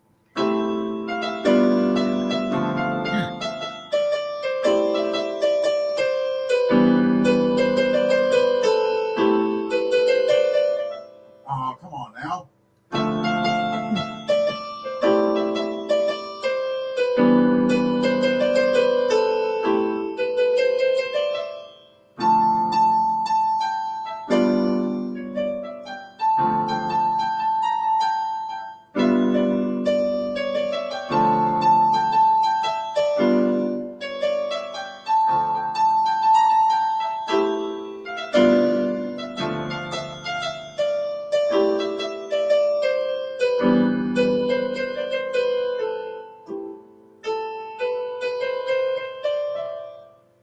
Leo, your song is so hard to play. Why does your song have to be so complicated? Are you a complicated dog? Are you a sophisticated dog? Do you demand such sophistication? He's fancy. He is not. He sleeps upside down with his balls hanging out from under the blanket. Yeah, I know, don't you? Huh? He sleeps upside down, so he's got, his feet are up in the air, and he leaves his balls out, airing them out outside the blankets, But how many dogs can play the drums, though? Come on, Lucky. How many dogs what? How many dogs are percussionists and play the drums? Yes, and here's what Leo looked like when he was little tiny bitty. Hey, good night, you guys. He was that tiny. You were That so everybody. tiny. Give Shadow Fam our love too. Yes. Yes. Augusty, huh? And just for that, just for the music portion, we're also going to play a little of this just for y'all because Leo loves you. Used to think the world was flat, really threw my hat into the crowd. I felt I had used up my quota of yearning. Used to looking on the children at night. Leo is the best little dancer and the cutest little button. He's Deep the cutest eyes. goddamn bumblebee I've seen in ages. I know. Deep And, eyes. It's that blind melon video. All I can say is that I used to know that song. That's Was it No Rain No Rain? Yep. by Mhm. Blind Melon? Yep. Yes, sir. Steve, come on. All I can say is that My life is really plain. Yeah, that's it. Yeah, man, and the girl in the bumblebee outfit. I like to watch Good the night, puddles Tina. gather rain. Yeah, it's definitely raining here. We got rain and wind, and it's warm. I'm not complaining that it's like almost, like 50 degrees outside, but for the fact that we just had snow, a couple days ago, It's been wildly fluctuating. Wildly fluctuating. Yeah, YouTube is like a bunch of balls sticking out of a blanket. Yeah. I don't know. I don't know what their deal is, man, but they like to just be like, you can't do this and you can't do that and you do that. We're gonna do this. I mean, they've come after me. We've just We've just now reached over 200 subscribers on the channel, which is awesome. And I love that, like, we might not have thousands and thousands of people, but the mutual aid network that we are building here, where we support each other, and that, it's the place where you can come and just freaking vent yourself out or talk authentically or whatever it is that you need to do. Here, you want down? You could be a dog with a sweater. You could be a dog with a sweater. I Be a did dog notice with with drums. StreamYard, when I'm streaming the podcast, and I'm hoping tomorrow's podcast I'll be able to actually add like my Odyssey channel and my well, I've got a Rumble channel, but I don't know if I'm going to put it on Rumble yet. But anyways, I'm wanting, the point being, I'm wanting to diversify and not just broadcast to YouTube alone, because I know that the censorship is about to really get fucking intense. And of course, we're trying to get on Rockfin, and we appreciate everyone's support and trying to help the Lucky Burrito Network get on Rockfin. But in the meantime, I would even suggest, if you guys don't have like Odyssey or BitChute or something, to maybe start throwing this thing simultaneously to a Lucky Burrito BitChute channel and to a Lucky Burrito Odyssey channel, for example. And there are other platforms, Super U and Unbanned Video, and there are other places. But I mean, just the point being, to start throwing this other place, because we've already seen one video taken down, because of, we had a video already taken down, and also we don't want to put all, we don't want to be like it's so awful, like, and one way, like the fact that Convo got demonetized on YouTube, it sucks because it takes away income, but it also takes away the income from them too. Mhm. But then on top of, like, with the super chats, it sucks. It's like you don't want to feed that system because they take so much of that money. I don't know if you guys realize that when you do super chats, so what is it, like they take like 40 or 60% or something? Like, it's a really high percentage. I mean, Really high. Like, that's bullshit. So we're still feeding the system that we don't want to feed, but we want to help our brothers and sisters out. So we gotta remember that we are, when we are doing that, though, we are voting with our dollars in that way too.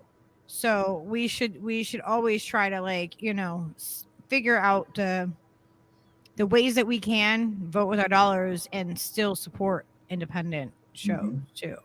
Gamer for Life has that comment you posted there. Rockfin is a good alternative. And when it comes to Rockfin, there are a number of things very puzzling about Rockfin. For example, it has this premium component, which does tend to, piss poor people off.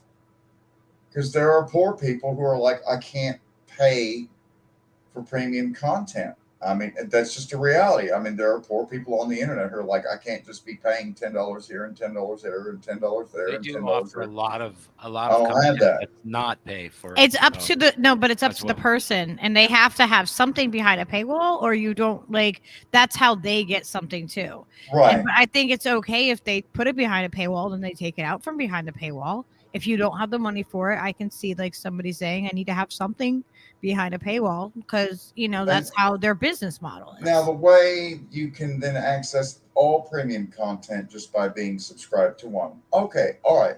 That's their business model. That's what they have. Okay, all right. I see what they're doing. I'm just saying, to some people that are really poor, that does, prevent them from getting access. But you can get a free account and watch non-premium content. So there's that. But again, the fact that Rockfin has taken this unique approach of this premium paywalled content on their website, and the fact that their cell phone app, if you try to use Rockfin on your cell phone, it's arguably the worst fucking app you'll ever use in your entire fucking life. It's so hard to use. It's so hard to use the chat. There's so many things about Rockfin's actual software application that completely fucking suck. And the fact that they charge money and have this money charges every month and premium stuff. And the whole time I've been on Rockfin, I've not seen one single solitary improvement made to Rockfin in any fucking way. So what the hell is all the money going for? And why is it the worst goddamn chat app of any website on the internet right now that you try to use on your phone? And you're paying money for it? Yeah, And you're paying a subscription for it? And month after month after month, no improvements are made to Rockfin. And here it is. We're having to beg and plead and politically pressure them to try to give us the privilege to go to Rockfin, where the most you're ever going to see is 200 viewers, which is like super duper mega fucking viewing on Rockfin. Normally it's 10, 15, 20 people. I mean, oh my God. If they fix their chat, if they fix There's a couple of things. if they fix the few quirks, you know how many more people would go over there and be over there all the time. Right, and It's they the don't. fact that And you they don't. can't And they just don't. talk in a chat the same way you can on YouTube or on Rumble and stuff like that. And so at And this so- point, I'm really about to reach out to the management at Rockfin Let's and email ask them, them. like, do Let's you guys email do them. anything besides collect money and smoke fucking crack? Are you ever going to improve Well, anything? I wouldn't. Are you I ever wouldn't going to fix necessarily anything? say that. I would. Well, I say, wouldn't phrase like, it that you way, know. but I'm like, literally, after all this time, after all this money, after all these subscribers and users, the fact that nothing has been improved, nothing has been fixed. Seriously, guys. No, we can vote it. We can vote for it, and it will fix it, and we'll have the Democratic. Listen, the whole Just thing funnel that's the money being there. overlooked right now is the Rockfin jam, right? The fact that the creator has as much at stake as the fucking people hosting the thing, right? You're fucking if the thing is making money, you're making money. So that's a good thing. If the coin is making money, you're making money. So that's a good thing, and that's a fucking different kind of opportunity in this realm of hosting video. You know what I mean? That's kind of like what Odyssey is offering as well. You know what I mean? Being like a member-owned co-op, like a cooperative type of situation, which is really, really good, and I fucking love that. But I agree completely about the things that should obviously be fucking revamped. Like, you should not be using a clunky ass fucking app that took ages to get in the first place when everybody started switching over there. Like, it's just, good night, it Fee. seems like there should be more. I'll check in with you There tomorrow. should be more, but you know, maybe they're fucking working on it. I don't know. Yeah, well, I hope so. why don't we all take a moment and write an email, and when you go over and you use it and it's wonky and you say, gosh, I really don't like this, write them an email every time. I mean, eventually somebody's don't either get going me to get wrong. annoyed with all the emails, or Don't get me wrong. Every time there's a You show want that's on YouTube and Rockfin, as soon as I find it on Rockfin, I leave YouTube and just go to the Rockfin chat by choice. I try to also.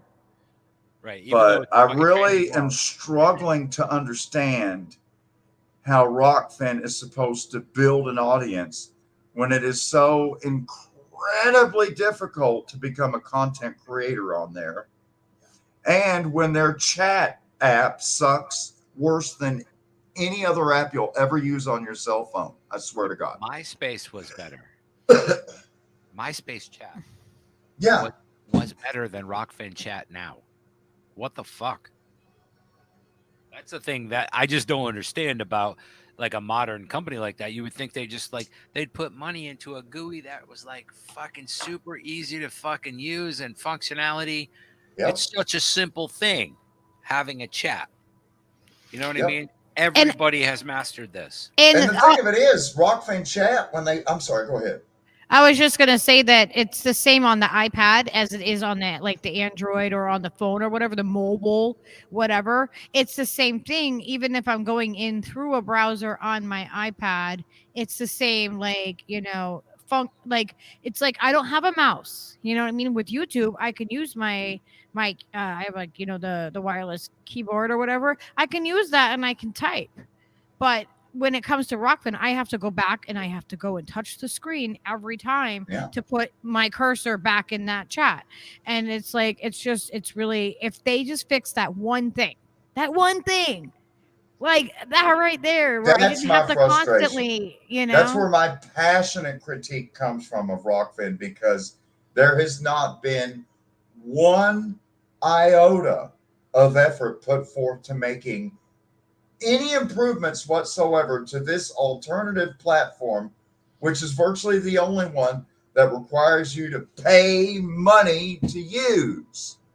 So, I mean, well, Hunter, we're not blaming like we want them. We were criticizing them. We were critiquing them because we want better, and we I want. want better out of Rock. I'm not going to leave Rockfin. No, I'm not saying fuck Rockfin. I'm just saying, come on, guys. You don't have to reinvent the wheel, okay? I mean, it's just the fact that there's no excuse that Rockfin is the absolute junkiest, wonkiest fucking app that they've ever put on a cell phone in the year 2022. There's no excuse for it. We just want better, because if they do better, then we can say, you know how many people would go over there immediately if they fix that? Like, we gotta pressure them because we want better for all of us, and we want them to do better because we also want us to grow. If they could just make these one or two tweaks alone, they would see the traffic blow up on Rockfin. And so, there's a lot of people on this planet that write code and can fix stuff. Yeah.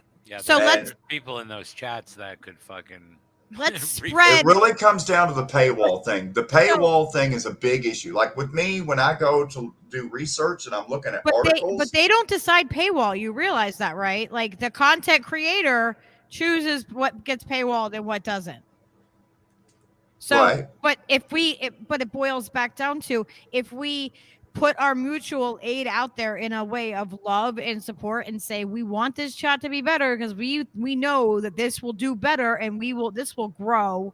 You know what I mean? Like by us critiquing Rockfin and it being a co-op and wanting it to be better, we want that improvement, because we're not doing it in like we don't like you, you suck, you blah blah blah.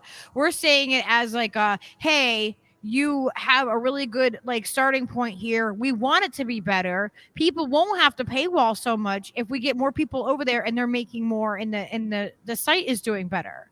You know what I mean? So we have to look at it. We can be saying the same thing and we can looking at it every single platform that I go to. Or we can make it as a positive thing. And I'm saying that we need to make it a positive. We want this better because we want better for all of us. Content creators won't have to put so much behind a paywall because there'll be more traffic. There'll be more people over there doing the things and they won't need to because they'll have the support of it.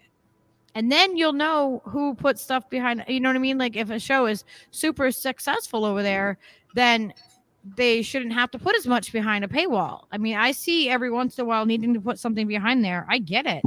I totally get it. And it sucks.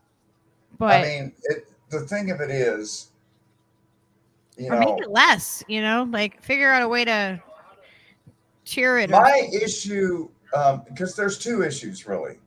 Yeah, how do people make the money that don't have income otherwise? On the one issue, there is the need for content creators to be able to make money. So I understand the aspect of premium paywalling from that aspect. But in the aspect of the utility of an actual platform that viewers can actually use the fucking chat on, for example. I mean, there, we're not asking for a lot. when you get into the Rockfin chat, there's no timestamp. So when you see a comment, you don't know when it was posted, today, yesterday.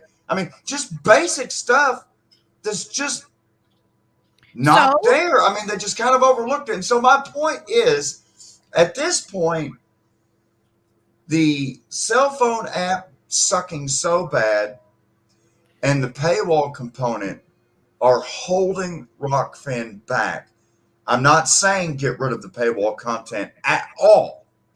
In fact, you could probably even paywall more stuff if you fix the things and all of a sudden. You just want it to equate. You want the paywall to equate to what you're getting, right? Is what you're saying. Why is it when I go to Super U or Rumble or BitChute or any other alternative platform to YouTube, there are thousands of people watching their live streams. There are hundreds of people commenting. And I go to Rockfin and it's very like you're in a phone booth with people. Because it's Hunter's explaining it's because it's a co-op and they don't have a lot of people working there and doing this stuff. So why don't we reach out and say, okay, well, how can we make this better? Like, is there something we can do to help? Is there like a certain kind of person that you need? What do you need for us to help make this better? Because if this is a co-op and we want it to grow, right?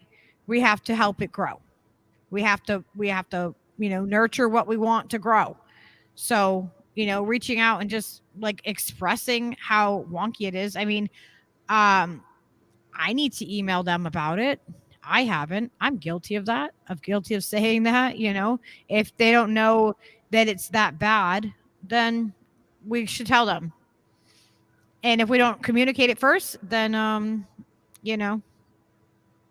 I like you. I agree with you, Lucky, that if they could just fix the one thing where you have to tap the text box in order to type a new message. I mean, there are just a few minor tweaks, very minor tweaks to the cell phone app on the chat function would improve Rockfin 100-fold. I mean, it's just. So our frustration, we need to take that and put the positive energy towards it and say, hey, what can we do? Like, is there, like people are frustrated with this. We want it to do better. Is there a timeline? Is there something that we can do? What can we do to help too? And I have to say, when I use Rockfin on my desktop app, it's not a problem. The desktop application works fine, but I'm going to go out on a limb here. And I'm going to say that the vast majority of people in the year 2022, when they watch something on Rockfin or YouTube, are not sitting at a full business desk with a 20-year-old desktop and a monitor. Instead, they're using a cell phone. And I'm going to submit that most people that are jumping in and out of Rockfin and jumping in and out of YouTube are using their cell phones, not a business desk with the desktop. So the fact that the cell phone app sucks so bad and no one at Rockfin is aware of this after all this time, I'm not going to assume that they do or don't. I'm not going to assume. I'm going to email them. I go there as a regular. Oh, yeah. Rockfin I know is you my do. shit. We just want it better.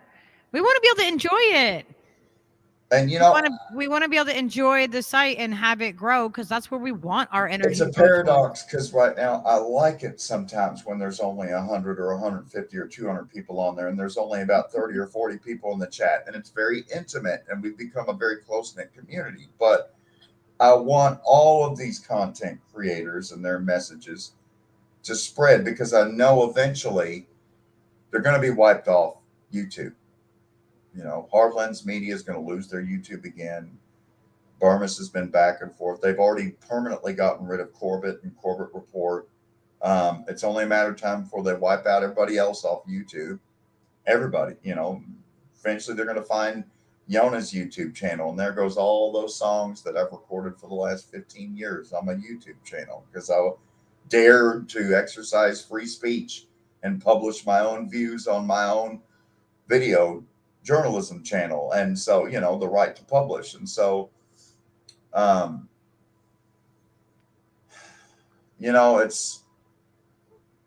demanding better of Rockfin. And unfortunately, I'm not tech savvy. So I'm not the one who can go in and volunteer to write the code to fix their cell phone app. But there's hundreds of thousands of people on this earth that can. And I'm sure there are people in that co-op that can. Well, let's find out. And so let's not assume and let's find out. Yeah. Let's find out if there's a way we can help, if there's like expectation of something happening soon. Because if we find out that there is something like, oh, we're working on this behind the scenes, it's been a struggle. If we tell the community that, what's going to happen? People are going to have compassion and understanding. Whatever happened to Susie Dawson and Panquake? Because she's been talking up her Panquake platform and being able to do videos and social media and all this stuff. And it's going to be paywalled and it's going to be all this stuff. And there's been a number of meetings about it and they're working on it and they're working on it and they're working on it and they're working on it and they're working on it. And as far as I know, on it's now February the 23rd, 2022, I don't think there's still no Panquake, as far as I know. I don't know. I don't know what's going on with that. Did See, you that's see- another thing I gotta ask, I guess. Did you see, Night Hunter? Did you see Catalytic Centaur's comment? It's like, hey, Lucky, do you have an anatomically correct model of a flat earther skeleton behind you? At least he's not playing with himself this time. Yes. He was practicing his Kundalini, if you know what I Yes. mean. Yes, he did it for about an hour and a half, very disrespectfully behind Lucky. Very, We very- You need to finally fix got your him to the- camera angle or your posture. One or the other. Very, There you go. Right. Now you can see the Okay. Yona.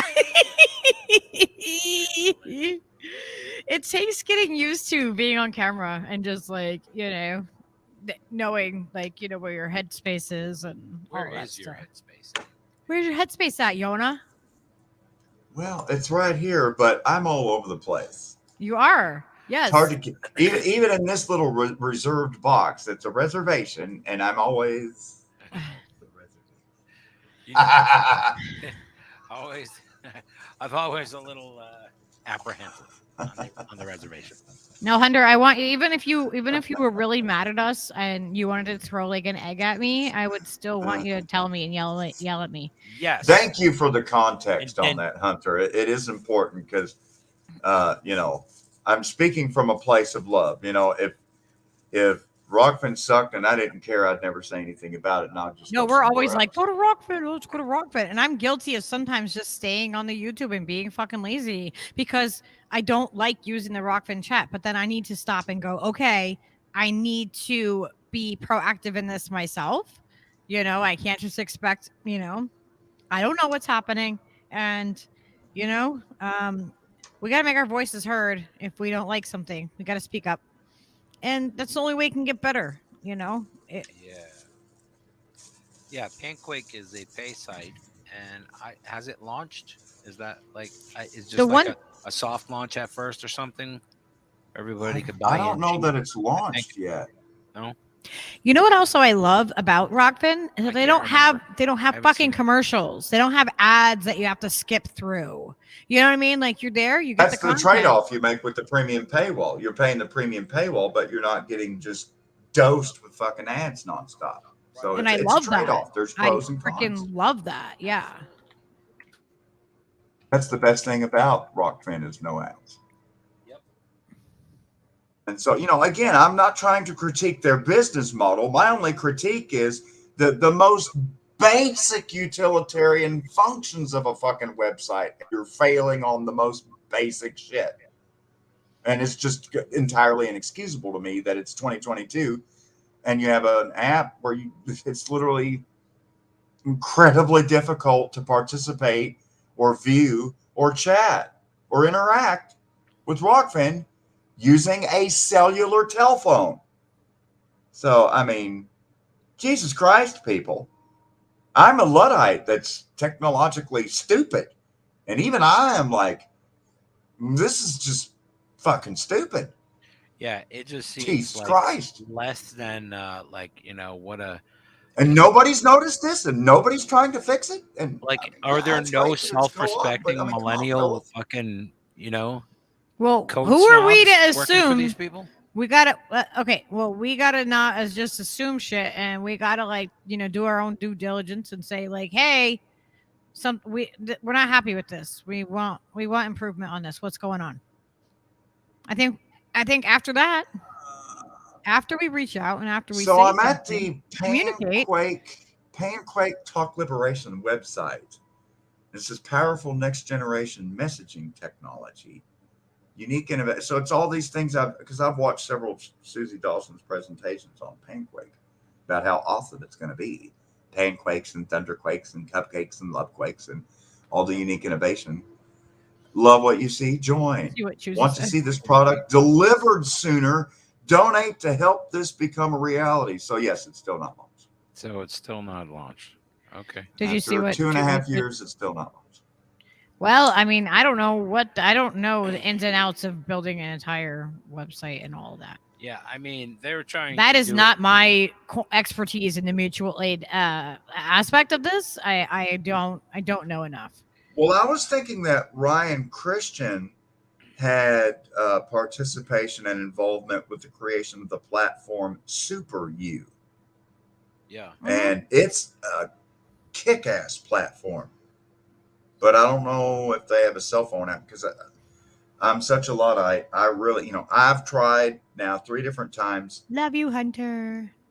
using this stuff on my cell phone. And unfortunately, trying, whether it's YouTube or Rockfin, which is even worse, I don't like using the cell phone for that. Again, I prefer to use a cellular telephone to make telephone calls. Otherwise, if I need to do computing and banking and texting and everything else, fuck that goddamn phone. I'll get on my computer and use my keyboard and a mouse, and that's just the way I am. When I don't have my, like right now, the cell phone's down on the floor plugged into the thing, or I'll take it downstairs and plug it on top of the fridge. But I don't keep my cell phone with me. I go to work all the time and leave it behind. I'm not one of those people that fondles on a slab. I mean, there's like 3 pictures, and I pretty much only use this phone when I need to make a phone call because it's a phone. But for most people today, their cell phone is their main computer. Their cell phone is their main computing device.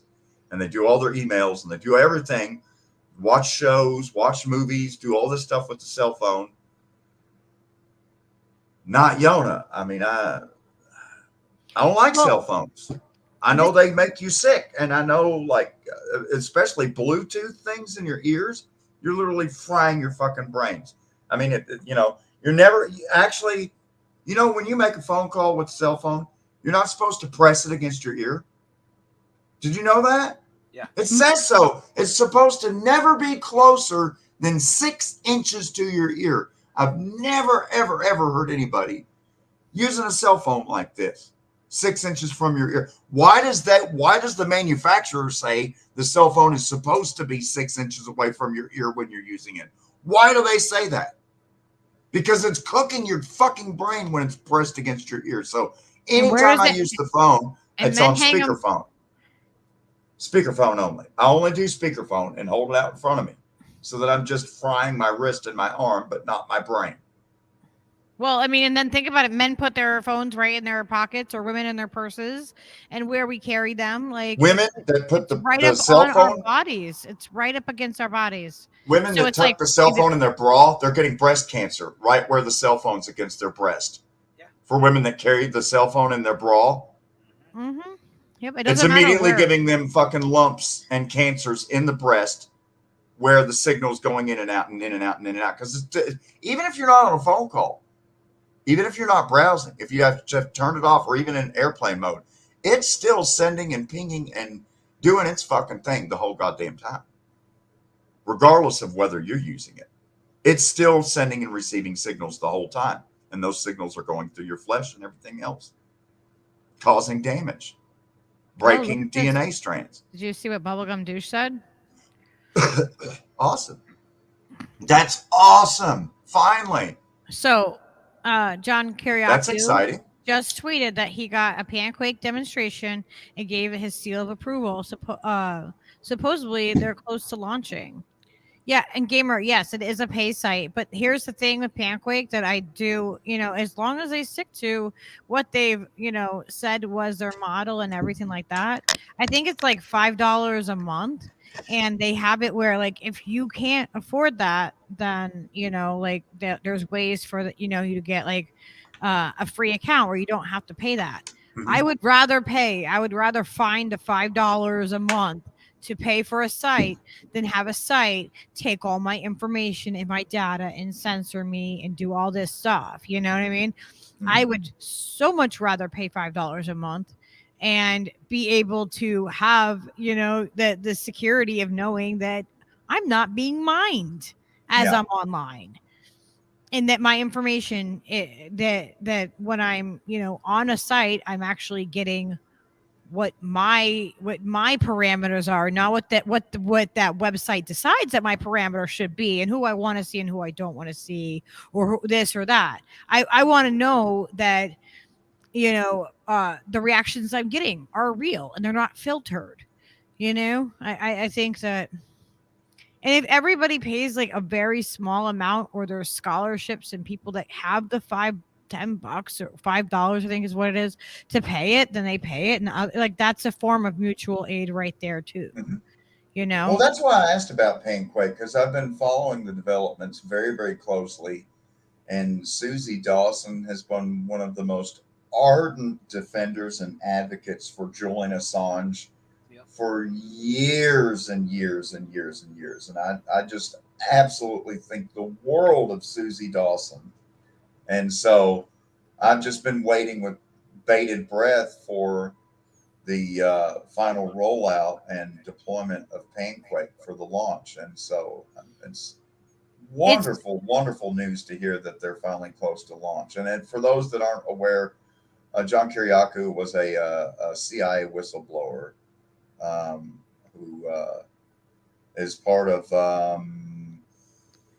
what was it? So Oz said Veterans on of here, Intelligence Profession, VIPs. You know, with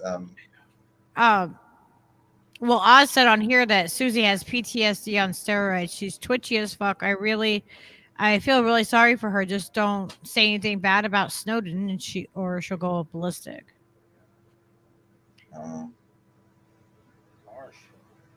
It's hard. A lot of people have, like, you know, everybody has their thing. Everybody has the thing that's gonna, you know, that's gonna set you off, or that is gonna, you know.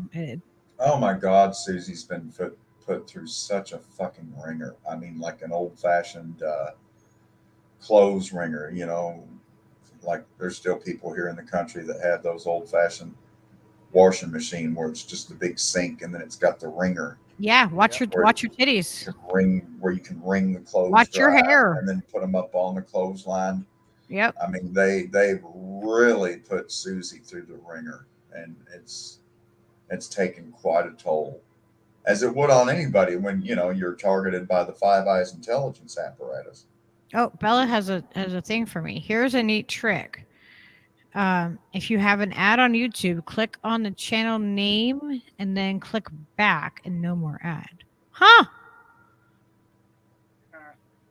And the things that sucks is that, like, a lot of times, like, you watching an ad is how the content creator gets their money. So it's like you either watch this ad and you're like, oh my gosh, just try to ignore the thing and not like get the, you know, the ad, so that you help the content creator, you know, get something. Or if you know they're not monetized, then you skip it. Try not to be programmed to buy yourself a new fucking Mustang or whatever they're selling. Oh my God. It's fucking crazy. They manipulate the shit out of people. I put a ad blocker plug-in thingy on the browser that Popeye. You have to. So Popeye recommended it, and it's pretty virtually stopped like all ads on there now. Vicky said that Panquake.com is going through their last fundraising campaign. I can't wait. I believe and trust the development group. I have a hard time trusting like anybody now. And it's ridiculous because like everything that happens every time something gets, you know, like every time something gets co-opted, it's like, okay, well now there's so much less trust in that whole entire thing, and people are more sketchy, and it brings awareness, but at the same time it makes people not trust it, and then they tone it out and then they go, nope, I'm done. I don't want to see this. I don't want to deal with it. And certain personalities and, you know, people from certain jobs and sectors of the government working together and stuff, like it could be sus as fuck, you know. You don't know. You know what I mean? Nobody knows. Fuck. And then Jack said it's easy to make good demos. Making good products is a whole other thing. Mm-hmm. Yeah. Well, you know, when it comes to trusting Panquake as a good site, they're going to have to launch it, and we'll just have to see. Trust is earned and not gifted. So exactly. Exactly. That's perfectly well said. And then Chuzi said narcissists that claim they know everything are afraid to divulge, so that they know nothing inside. They are obstructing justice. The number one goal of the Jesuit order. I can never say it right. Jesuit. Obstruction of justice. privacy, ad free, and you're not the product. Pancake makes that promise. Yes, that's choosy. That's what that I mean. That's the attraction to me. You know, Yeah. I don't want to be mine. I just want to exchange ideas. Yes. Is that too much to ask? Can I not be data mined just on something, on some level? Like, you know what I mean? Like any level. Like your phone is doing it constantly unless you can de-Google your shit. Like can I just like have one thing that I can actually share ideas and get like actual, you know, accountability and feedback from the content that I put out there? Like the actual people will see it. Jeez, Steve, are you still writing as me? Probably. Yeah. Sure. I did not make this smiley face. Did I type something? I did not put a smiley face. Yeah, that was me. Yeah, see? It's because somebody said something funny. I don't know what it was now, but it was funny. I think it was Jack. Did you see what Oz said? Me and a USA friend began creating a social media platform back in 2012. It was for the people to lodge essays and get commentary and cross links. Nearly done, and he died of a sudden heart attack. So sad. Fucking hang me on. Oz has like tremendous. He works for Intelco. Stuff. Yeah, telecommunications. Yeah.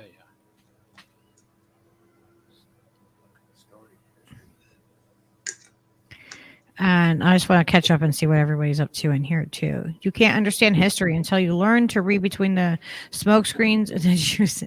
Yes. Freaking choosies on that shit, guys. We have to do a stream. Stay with me now. Just do it. Just do it. I'm not good at I'm not. I'm going to probably mispronounce it every time. It's like, Jesus is it. Just do it. Jesuit. See, I can't, you know that.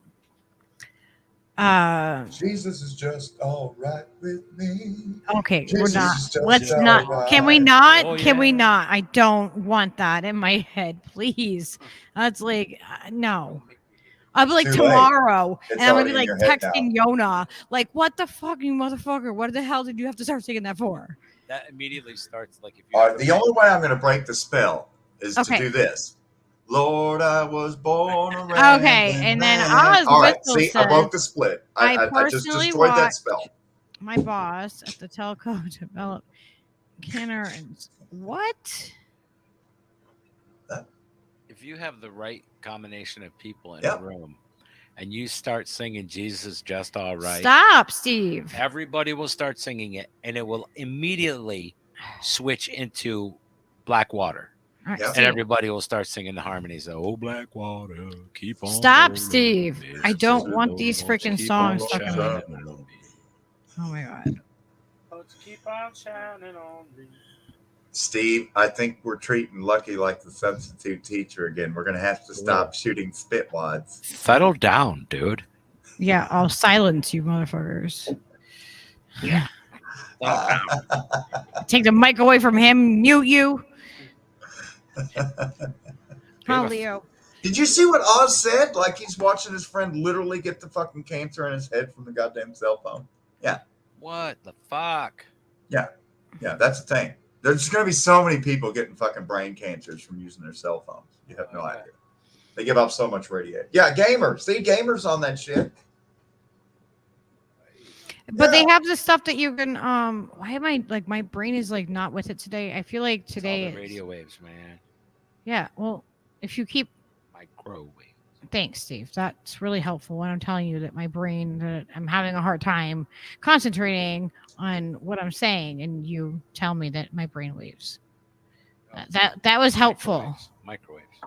Microwaves. It's Oh the my God. microwaves from the cell phone that are frying everyone's brain. Yeah, I know That's that. a fact. And from your laptop and the monitor and the iPad and the TV and The Wi-Fi router. Wi-Fi router. Thanks. The For phone clarifying. lines, the electric lines. I mean, it's getting to the point to where you're going to have to build a fucking Faraday cage where you can just sit inside of it to take relief They have from the those. constant 5G beams, They have those. They have hunting cabins that are fucking Faraday fucking cage inside a cabin. like so you can like isolate and like and have what do you call that? We do the total deprivation tank thing like that. You eat mushrooms and go into fucking in the blackness. Vicky said that Bill Binney is on the building team.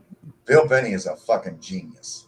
Yeah, absolute fucking genius. And genius can be used for good or bad. Like Kyriakis isn't a fucking slouch either. There's some smart people. I mean, Bill Binney and John Kyriakis are two of the smartest motherfuckers on planet Earth. Yeah. I'm saying. Props. I give credit where it's due. Brainiacs. Yeah, that we're having a critical thinking genocide. Choosy, you said that right. Exactly. They don't want you to have critical thinking skills. No more of that. Oz has it right here. There we go.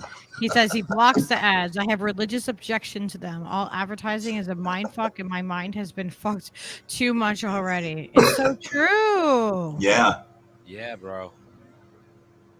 I have so much fun moving my head all around this screen. I want to use the entire box. I don't want to just stay in the middle. Yeah. That is boring. Dude, this is an Oscar de la Rentas picture, okay? Use the whole frame. And don't forget the jazz hands. You got to use jazz hands, you know. I like to think like life is very much like a Terry Gilliam movie, you know, if you make it so. It can be just as fucking bizarre and avant-garde as you fucking want it to be. Yeah. And I encourage people to do so. And then you can sing with parody voices. You can sing with make parody a complete voices. fool of yourself. You could be a pirate. You can do whatever you want.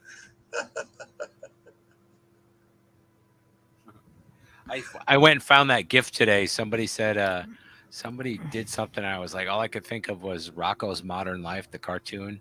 And there's like the little wild boar, and he's like, "Oh, I'm a wild pig."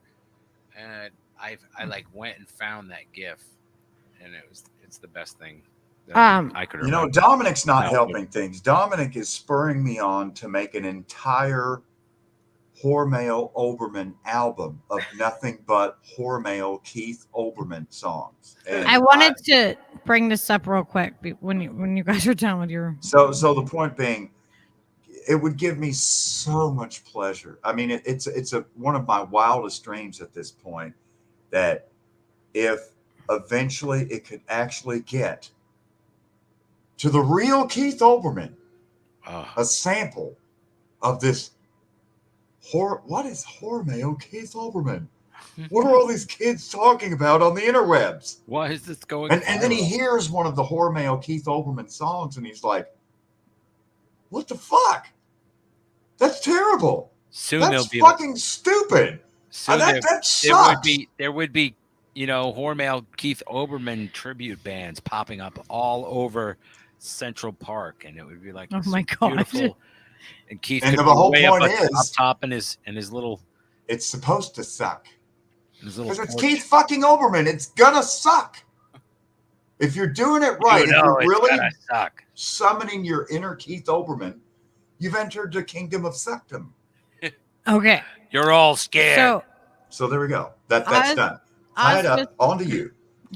Oz Whistles brought up something that I do also hear from Skyla. She's learning a lot about psychology in school, and he said, I would advise you all to refrain from pathologizing. I can't say pathologizing.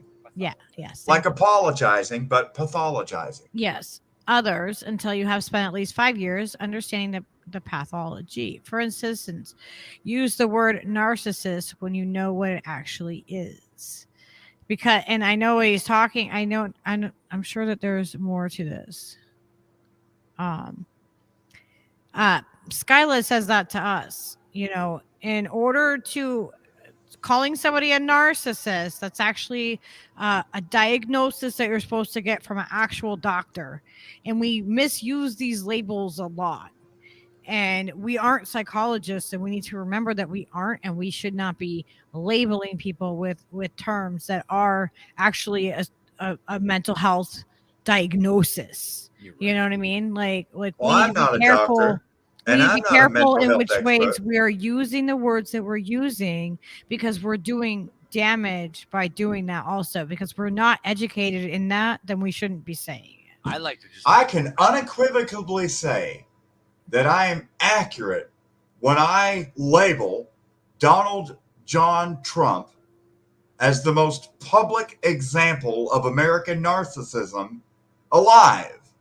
When you put your name in gold fucking letters on every building you ever built and insist on pooping on a golden toilet, that qualifies you as a narcissist in Yona's book. And again, I'm not qualified to make clinical diagnoses I of would agree, narcissists, but and I don't have a degree, and I'm not a doctor or anything. But trust me, if Donald Trump ain't a narcissist, then there is no such fucking thing. Professor Anselmo, I'd like to concur with that diagnosis. I think Donald is perhaps one of the largest. When you look up narcissist in the dictionary, there's his picture.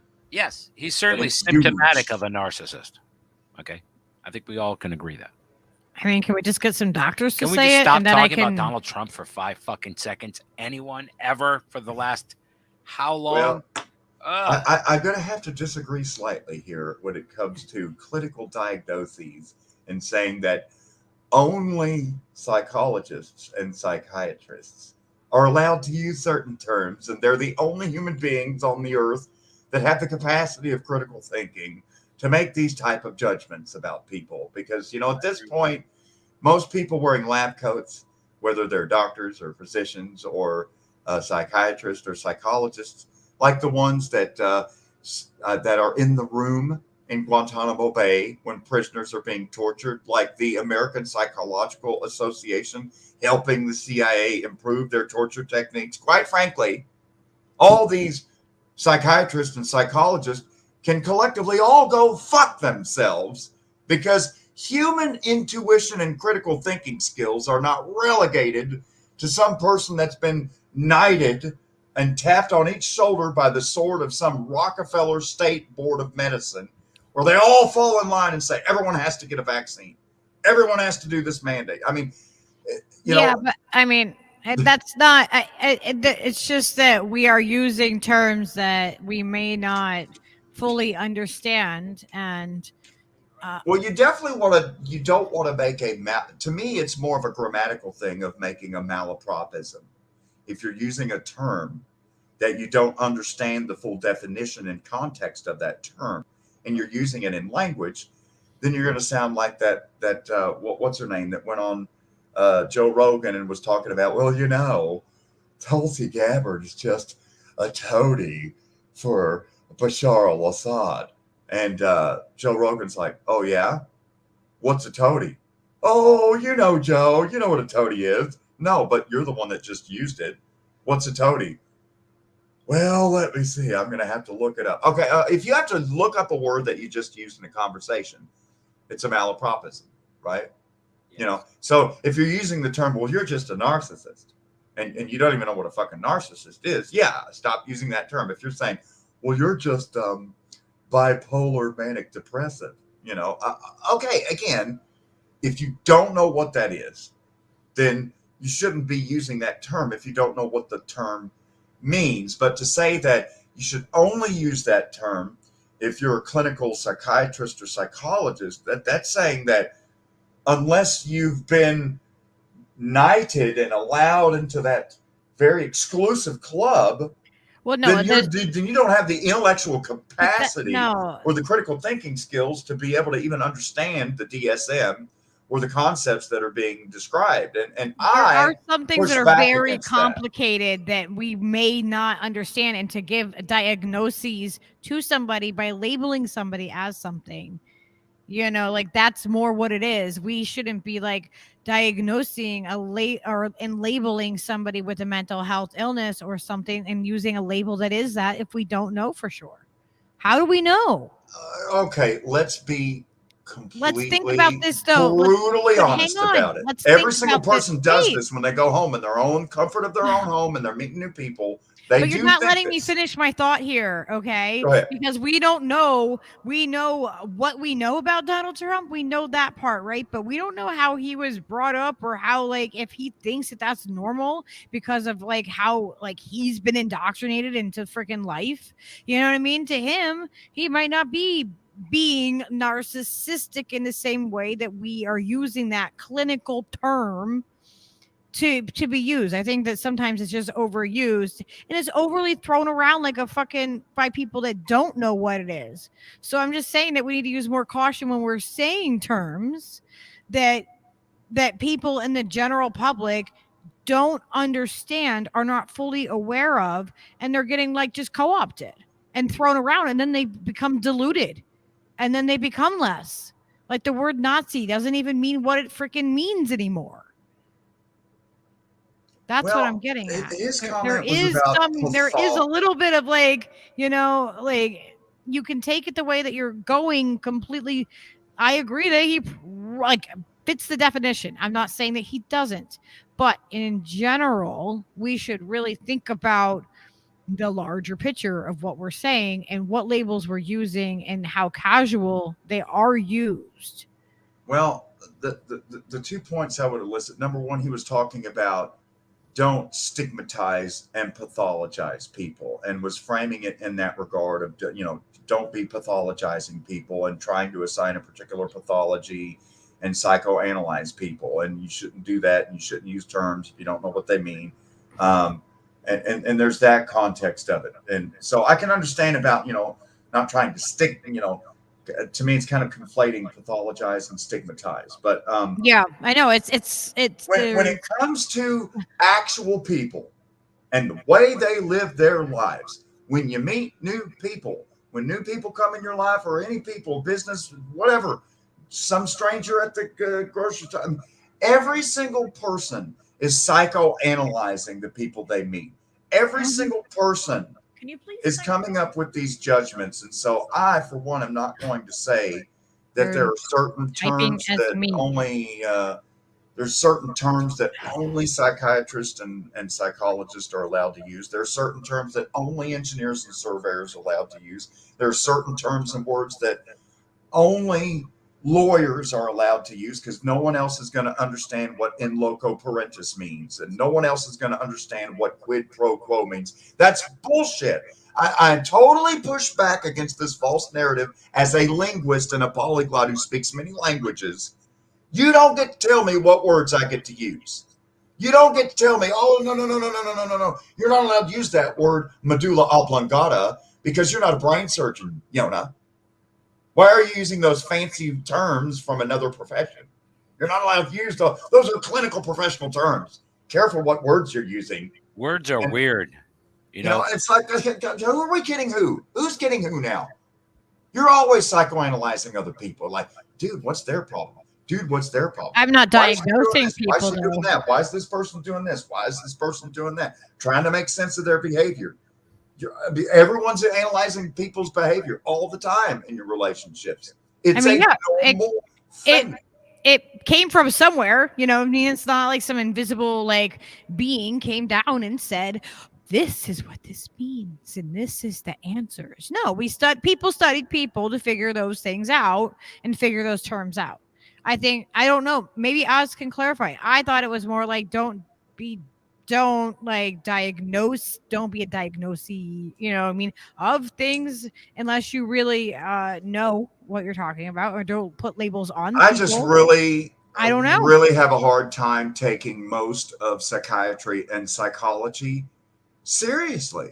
I really do. That the entire history of American psychology is one mistake after another, one pseudoscience after another. I mean, it took them over 100 years kicking and screaming to stop calling intelligent women hysterical cases, hysterical plastic cases. Yeah. You're suffering from feminine hysteria. So with all due respect, most of the psychology and psychiatry is utter and complete bullshit. There, I said it. They fucking make it up as they go along. Oh, this slave wants to run away because he's got drapetomania. Oh, this parent won't just experiment and let us put any fucking needle of any fucking thing in their child because they're suffering from delusions of vaccine hesitance. This is not science. This is not some great priesthood of fucking mental experts with their goddamn clinical terms.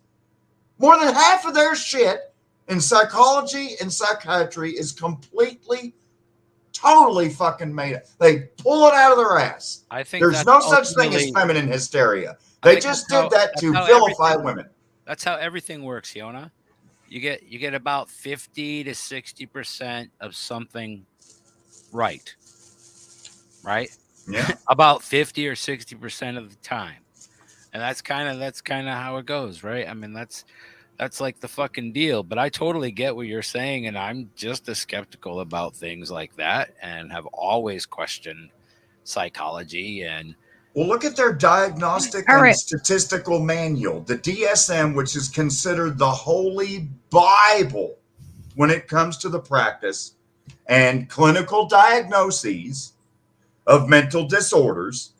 The DSM is the standard reference, and they're up to DSM-5 now. Yeah, I've always had a problem with that. They keep having to revise their book of formalizing the idea of how mental health works and having a guide and parameters for people to check off.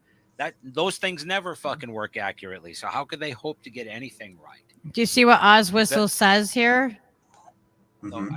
I wanted to read this thing really fast because it was a pretty fucking. They're calling truckers in Canada Nazis, and Nazis in Ukraine rebels. Right. Projection, like Carl Jung. Projection of your shadow.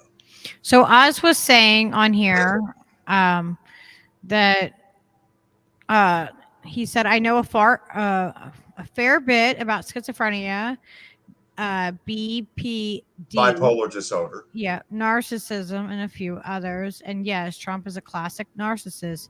He presents all the traits. However, we don't know his comorbidities always there. Yeah, that's kind of like what I was saying. I think, like, we know we can say it based on the traits, but we don't know what else. We don't know what else is behind that curtain. I don't know. I don't know that I want to know what's behind his curtain. Toilet. It might be a golden toilet for golden showers and all that freaking shit. I don't know about golden showers.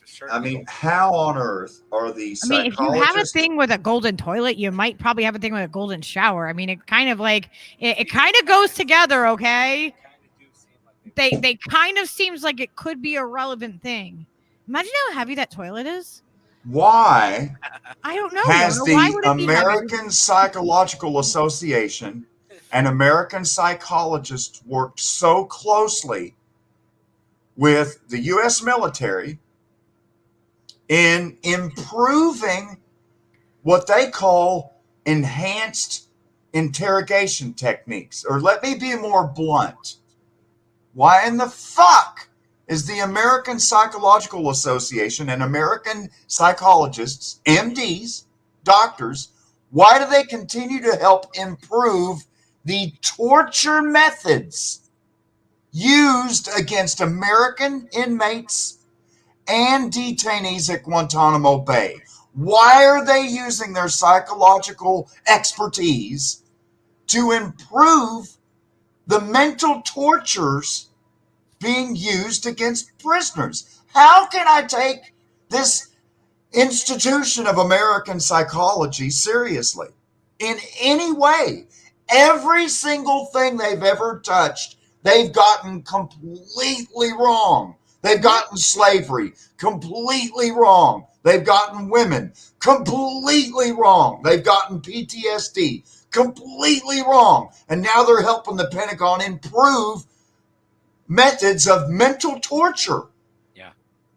So again, with all due respect and no respect whatsoever, fuck the American Psychology Institution. Every single last one of them. They are pseudoscientists. They're hacks. They're bullshit artists. They're not presenting a science. when they defend slavery and defend the subhumanization of women and femininity. I didn't forget what they've been doing for the last 150 years.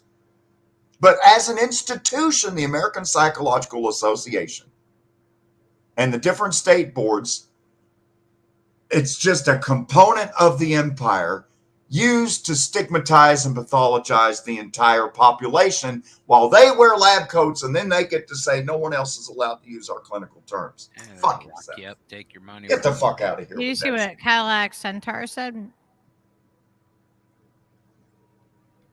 Mm-hmm. Yeah, absolutely. Because, I'm taking the angle of Jean Paul Sartre, who said, Je pense, donc je suis. Cognito ergo sum. I think, therefore I am.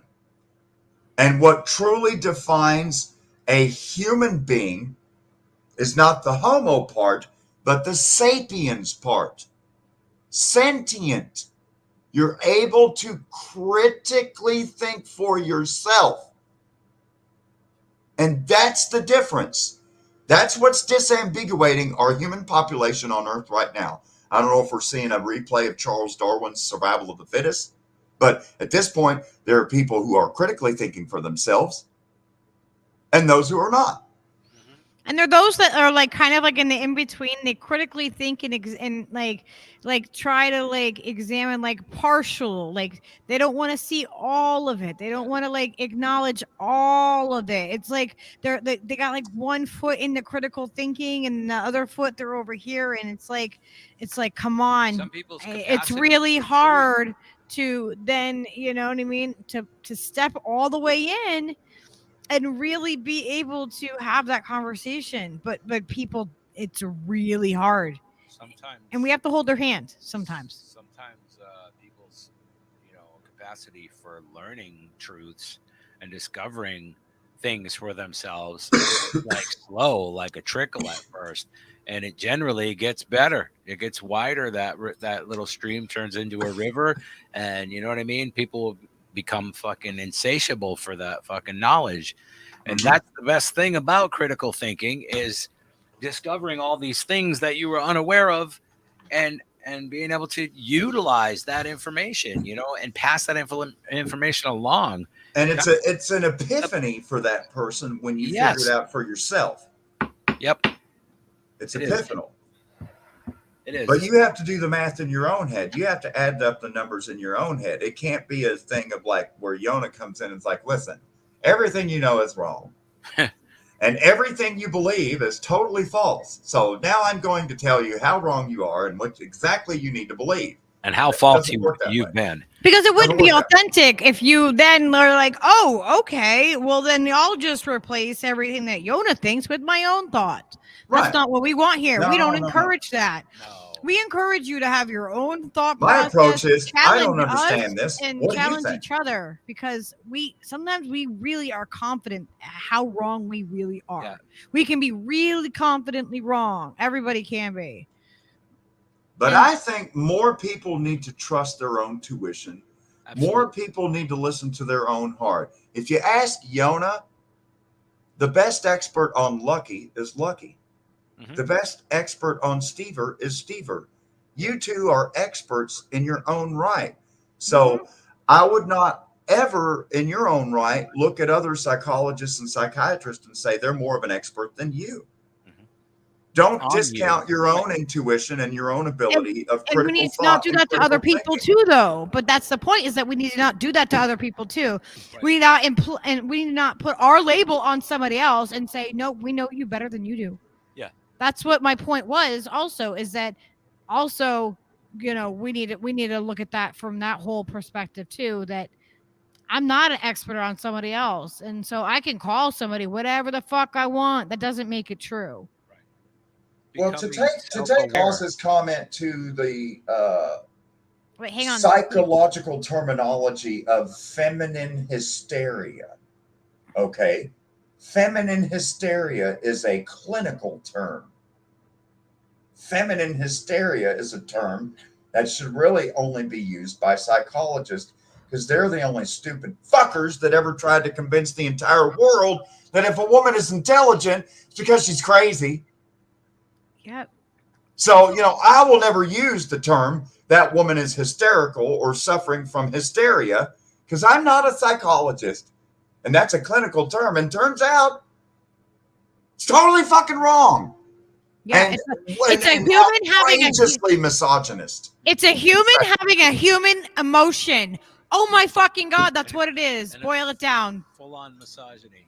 So, to speak to Oz's comment, don't use a psychological term if you don't know what it means. Yana is saying buyer beware. There's a lot of psychological clinical terms that are so fucking wrong that they've had to disown them themselves and act like they never said it or never used it and memory hole it and blah, blah, blah, blah. Oh, that old memory hole pops up all the time. So to review, don't use the clinical psychological terms of feminine hysteria, dysesthesia ethiopica, drapetomania, or vaccine hesitance, because it's actually a pseudoscience that is 100% USDA approved bullshit. But we all know vaccines are safe and effective. Just like, okay, let's not like fucking poke the fucking bear, please. Well, I just wanted to be clear. Steve, I'm gonna. I love Gabor Mate. That's Aaron Mate's dad. I'll be right back. I gotta go pee. Yeah, I would think that that whole idea you were talking about is phrased really well by Robert Barlow. And he said, you ain't going to learn what you don't want to know. And that's like the thing, you know what I mean? If you don't want that information and to be able to be a critical thinker and accept the thoughts that come with critical thinking, you got to be willing, at least on some level, to want to know the information.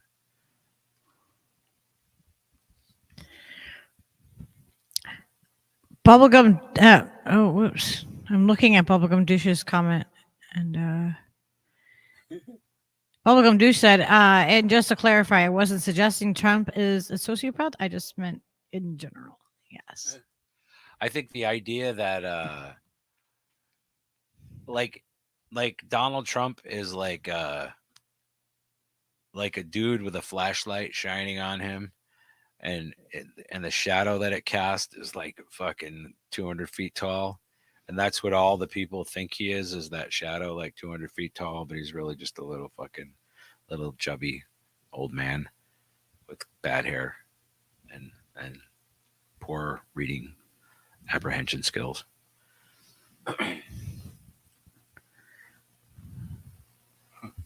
I say apprehension. I meant comprehension.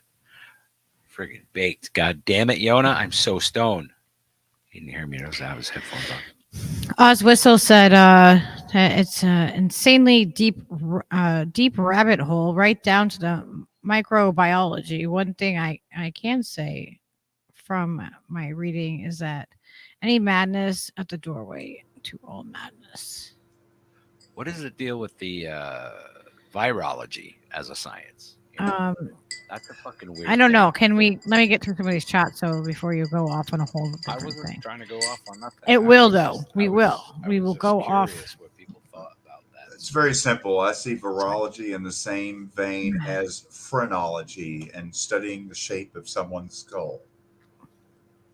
Phrenology, PHRENOLOGY. Phrenology, studying the shape of someone's skull and the different. That's fantastic. That's a Hunter Thompson moment in the Fear and Loathing movie. They're in the car. Oh, just admiring the shape of your skull. Mm-hmm. Cadillac Center, acknowledge, but don't judge unnecessarily. I think that's a good way of putting it. Like, don't put a label or an assessment on somebody, but yeah, you can definitely like within seconds of like meeting somebody or whatever it is, you're always, your brain is like your brain is the computer, that like your brain is always processing what's happening around you to see if you're safe or if you're, if you should be, fight or flight mode, you know, like all those natural survival instincts. Seeking order. Yeah. Yep. I mean, yeah, he does look like a primary narcissist, and he could be acting. Absolutely, he could be acting. It could be any number of things. I've never met the man, and I just don't like his behavior. How about that? Like, his behavior is just not acceptable within society of most of us, and that's what we determine. Like, as a society as a whole, we determine what is acceptable and what is not acceptable. It's the same thing as like when I was a kid. If I didn't, you know, if I did more than be seen and I was heard, oh my God, if my voice was heard, if I was more than seen, like, you know, you were to be seen and not heard, and that was it. And that's the household that I grew up in. You know, and where you would get your ass beat if you fucking stepped out of line, and you were to be robotic and militant and just do what you were told. That didn't work out well for me. It never has from day one. She doesn't do regiment well. I don't like being handled. I don't like being told what to do. I have a problem with all of that. It's actually in my medical diagnoses. That, you know, like, that's not stuff that I handle very well. Night, gamer. Thanks for hanging out with us, buddy. Take care, gamer. Have an excellent sleep. I don't know, that was 15 minutes ago, but insight and awareness that Yona is right from 15 minutes ago. So I don't know what. He's been right all night. He's he's not right. He's not right about anything. He's left. I knew it. He is. God damn it. He's left. He's not a right. Left and right. See how like stupid that is? Like, you're right, and No, you're left. you know, Pelosi's over there saying that, My you know, left, not your left. that the Republicans need to figure out their freaking cult. Like, what the fuck is that shit? Republicans need to figure out their cult. She's like, get your cult in order, bitches. Get your cult in order. That's how you run a cult. Okay? Yeah. She's like, come on. We need the Republicans strong so we can be strong over here as the Democrats. Keith, give me an ice cream. You're all afraid. Be afraid. How is this? Oh my God! How? This does not make any sense. I'm trying to look at the chat on YouTube, and it's just flying up through there. I guess it was getting caught up. But the most recent one that I have is Oswizzle's. Like, yeah, Trump looks primary narcissist, but he could be acting. It's the most recent one that I have. I think you're back. Is this thing not online? I'm far back right now myself. Where are you at, Yona? That's nice. Headline today is that Jersey needs help. Can you put that one back? Jersey What? needs what? Choosey's. Oh, so it is catching up on the Oh. Wow. I'm behind. I've never had this issue with chat on YouTube, but I mean, I was in the dark box. Here we go. I didn't even realize this. I put it up and I went by it. Headline today is that Jersey needs $20 million of lead pipe replacement at the is that cost? Is that what it's supposed to be? Will be Yeah, the cost will be shared across the state and all utility users. What the fuck? Paying for poison and then paying. Oh, that's lovely. Let's just put some more old lead pipes that'll kill everyone where the old lead pipes were, because you need new lead pipes every so often, right, to get the proper carcinogenic level in the children. I have the water over there? We just don't have enough fucking autistic children yet. Get the lead pipes, everybody. Wow, they Make sure you eat that glyphosate white bread. You know, McDonald's purportedly has like what was it? 9% of their hamburger bun is potentially human hair. And other things. Yeah, like the hamburger buns that you get at fast food places, and like, you know, the cheap hamburger buns. Human hair, guys. You're eating fucking humans. Trichophagia. Delicious. It's gross. So- Bella says that you know a schizophrenic. I know. I've actually dated 2 schizophrenics. It is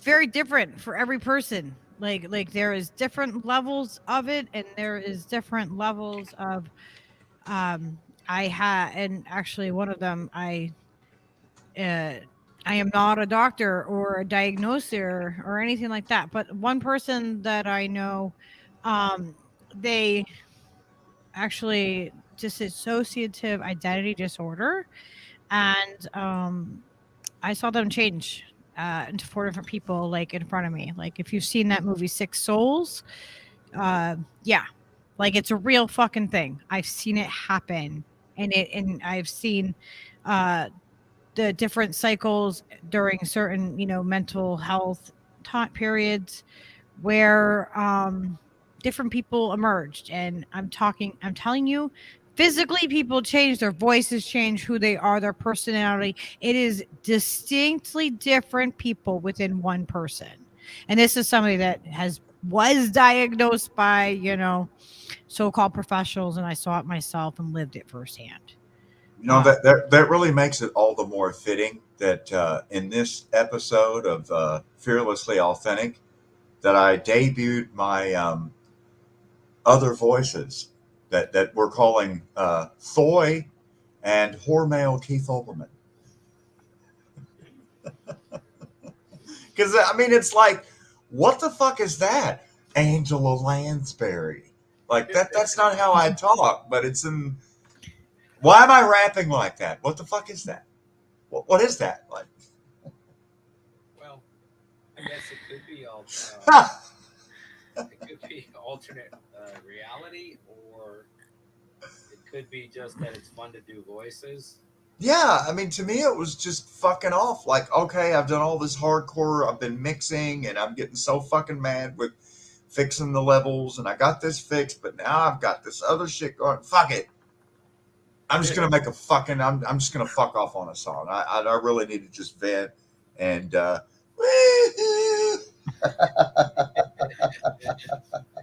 love it. we need to balance our crazy. I think we complement each other's crazy is what's happening. Yeah. We have like a complimentary crazy. Have you tried the complimentary crazy? It's free. It's delicious. Oh, good night, Barbara. Take care. Barbara B. Oh, is Barbara going? Sorry, I'm like so far behind. Good night, all the people that are going to bed because it's late as fuck. Did you guys see what's happening with did you guys see the Jordan Peterson, like, okay, so he's resigning from his school, right? And also he came out with some music. Did you guys see his music? Did you guys know that? Am I telling you something you didn't know? I would be really excited if I told you something you didn't know. Oh, dear. Oh, I'm dear. serious. Jordan Peterson did music. It can't possibly be worse than the former head of the National Institutes of Health, Francis Collins. You're gonna love Somewhere after the pandemic, life looks bright. Oh, God. Oh, Is this one right get it here? out of my head. It won't copyright me, will it? If you play Francis Collins? No, Jordan Peterson's song. Oh, thank God. Oh. Yeah, like I'm serious. He has a song. You gotta play some of this song. I'm serious. Like Jordan Peterson has a freaking song. You guys like? Oh my God, he just released it. Yeah. All right, I'm gonna mute.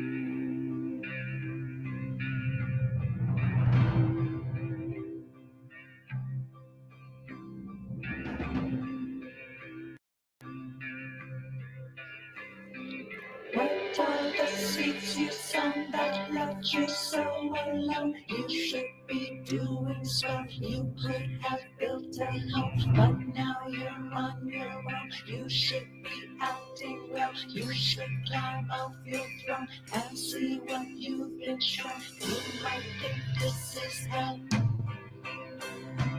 I can't see this. You should be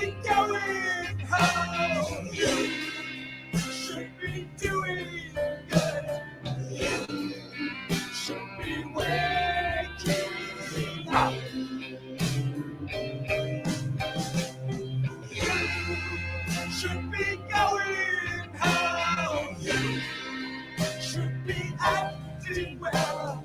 You should be waiting up.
I don't know where to go. I don't know where to turn. I don't know where to go. I don't know where to turn.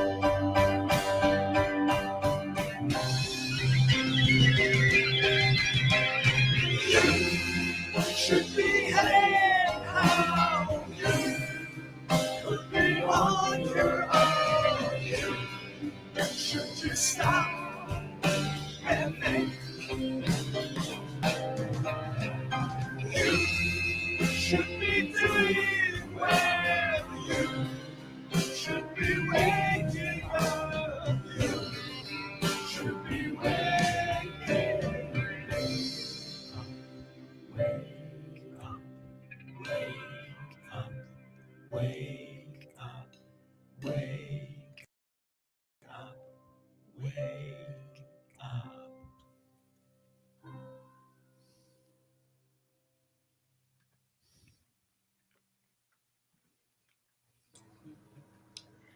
Oh boy. So, yeah, that's Jordan Peterson's new song. What do you think of that, guys? Thought it had a very Roger Waters feel to it. Yeah. I mean, I like the lyrics. I'm gonna put the list in here for the link in here for anybody who wants that. The lyrics were nice. The music itself was very Pink Floyd. Very, very, very, very Pink Floyd inspired. And I like the guitar song. The highlight of the entire song Yoda's like, musically to me I like was this. the guitar solo. But the delivery of the vocals, the arrangement, and the music and everything, The art. I really feel that like was the one guitar of the solo. worst songs I've ever heard in my entire fucking life. I It And was I've made a lot of bad creepy. music myself. That was creepy to me. I Okay, it was really creepy. Yeah. I like thought it had a really trance, creepy vibe. like Really I'm- creepy, Jordan That was some Clockwork Orange type shit going on there. Yes. like it felt like it had subliminal Gave me messages in there. A bit What of do you all A think? bit of a pain in me Gulliver. It did. What do you guys think of that? That was fucking weird, man. Weird. Weird, bro. Weirding Real. me out here. Thank God it's over. Phew. Let's not do that again. Let's be more careful next time, shall we? You bloody well know it. Oh my god! Good thing you didn't do that like right before that, because Yoda would have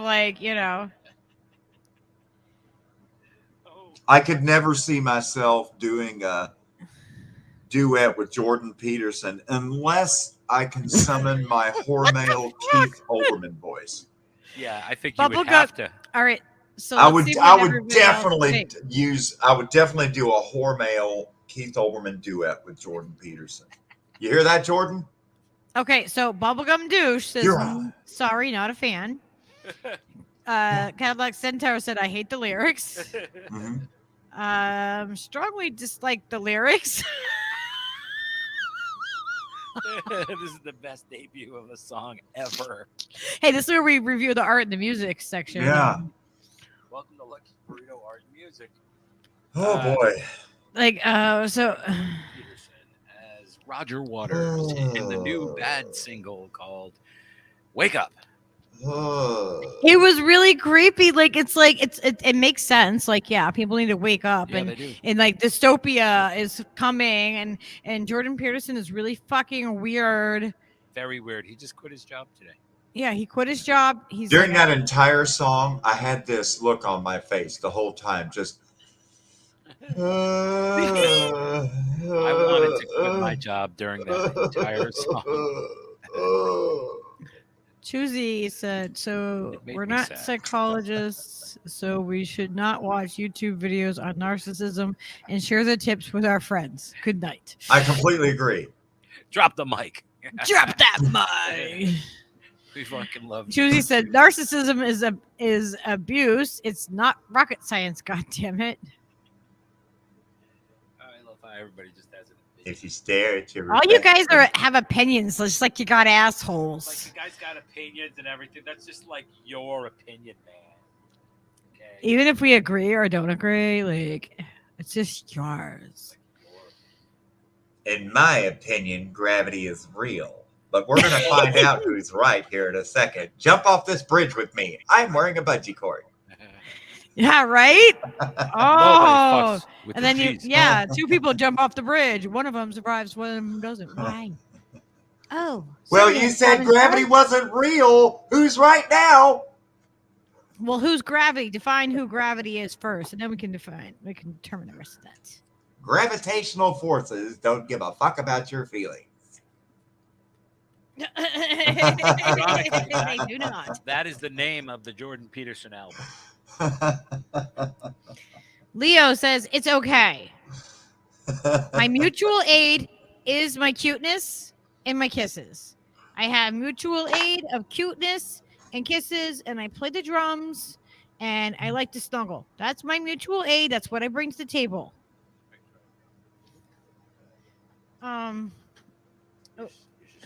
Wow. You know, This you really is caught me Steve's off art. guard with that. Steve, I drew that while we were listening to the Jordan Peterson. this is Steve's art It was scary. of the Jordan That's Jerry Peterson. Garcia. It's well, yeah. I don't know. He looks Or- kind of Unabomber. He could be Unabomber. It could be Charles Manson. It could be Jerry. Oh, Could be. wow. We're not sure. That could be any number of those people. It's what Jordan Peterson will look like in the next 5 years. It I could just- be Oz LaFave if he had a wig on and glasses. I just picture Jordan Peterson in the recording studio Rob Zombie. as a sweaty, sunglasses wearing Will Ferrell banging on the cowbell. You picture Jordan Peterson looking like that? Dude, I see him- I with see the Jordan with the Peterson. really gung ho, come on guys, and I mean like everyone else is like, you know, this is, you know,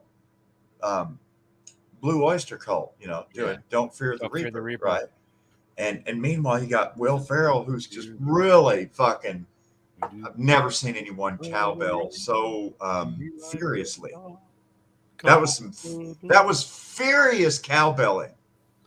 Yes. And I can just picture Jordan Peterson being one of those furious vocalists.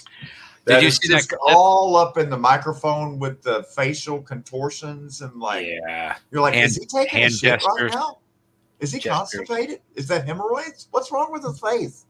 Why Hand is he singing gestures. like that? He's very handsy.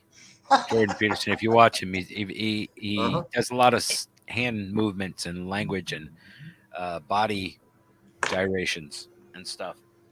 I think about. I watched the clip last night of Jordan Peterson talking about meeting Elon Musk, and boy, was he sucking his dick. That was fucking sad to see. I was like, Ooh. oh, you went to the Oh. factory and you liked it and spent 20 minutes talking to Oh my fucking God. Elon. Bubblegum Douche has it.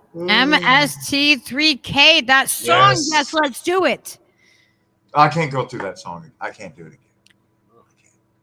I'm sorry. Yeah, I don't know how much I I'm want to sorry. play it.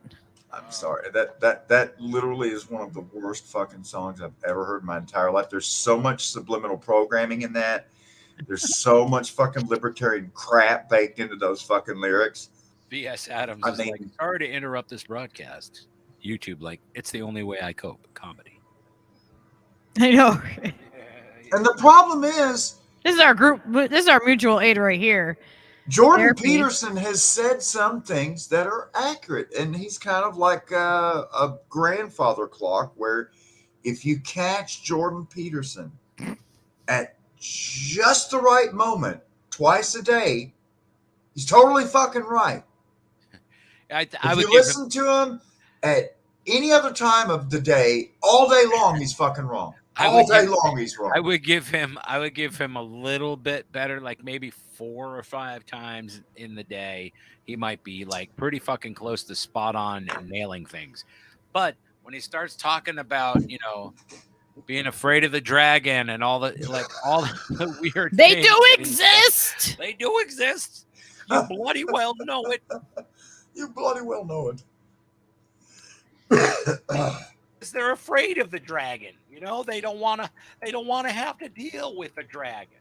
Jordan Peterson has managed to build his entire desperation cult around his brand of pseudoscience. Okay. And it's Well, working for him. listen, And there you go. Listen, okay, y'all. I have to share something with you. Okay, because this is just how we roll here. Do you guys know who this guy is? I love him. Oh, I love him so much. That's Tyler, isn't it? yes. All right, so we're gonna do a Tyler Fisher real quick. and Bro, we're what are gonna- you reading? Is this book someone gave me? 12 Rules for Life. You ever read it? Yeah, I think so. Yeah, it's kind of making me think, bro. Dude, you hungry? You wanna order a pizza? There's a fine line between order and chaos.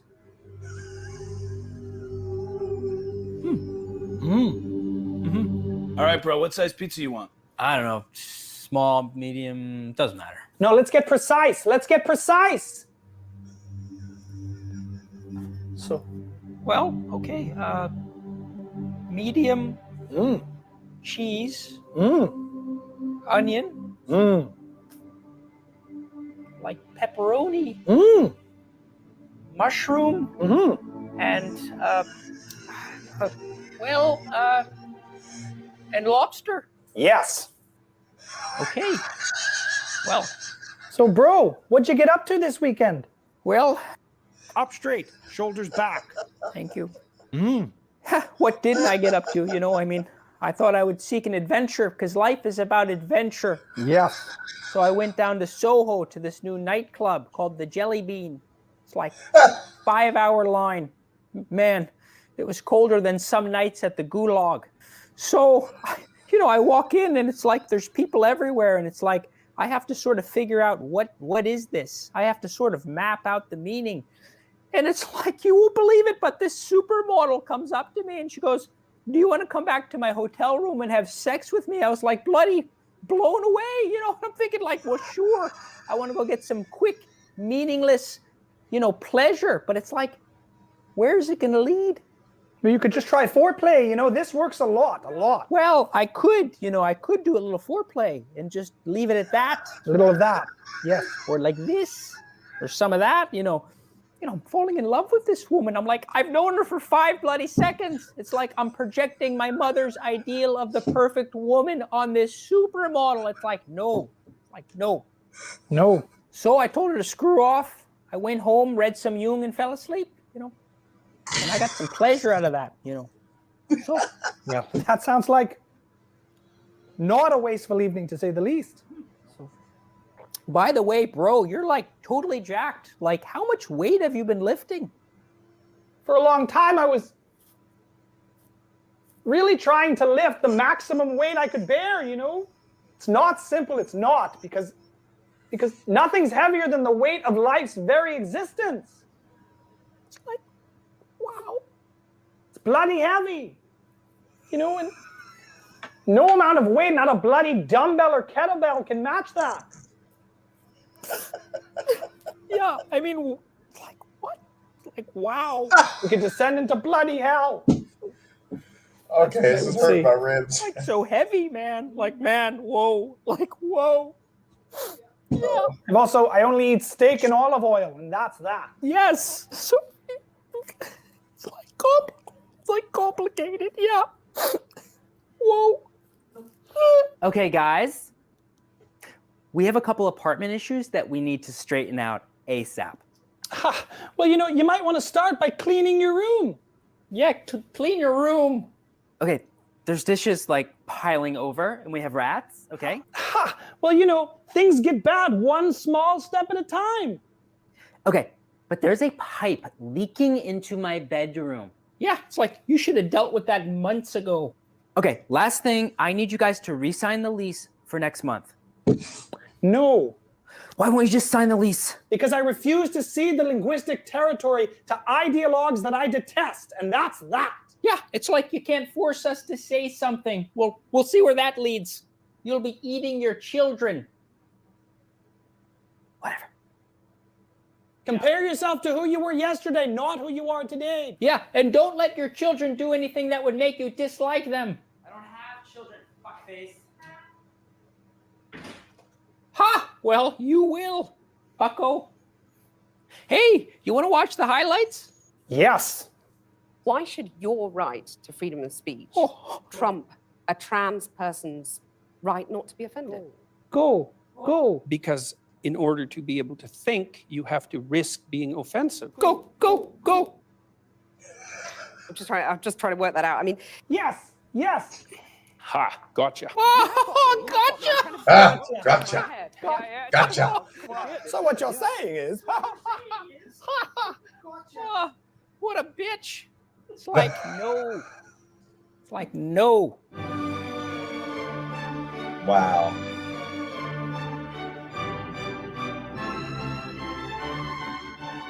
Hey, I want to thank you guys for being responsible.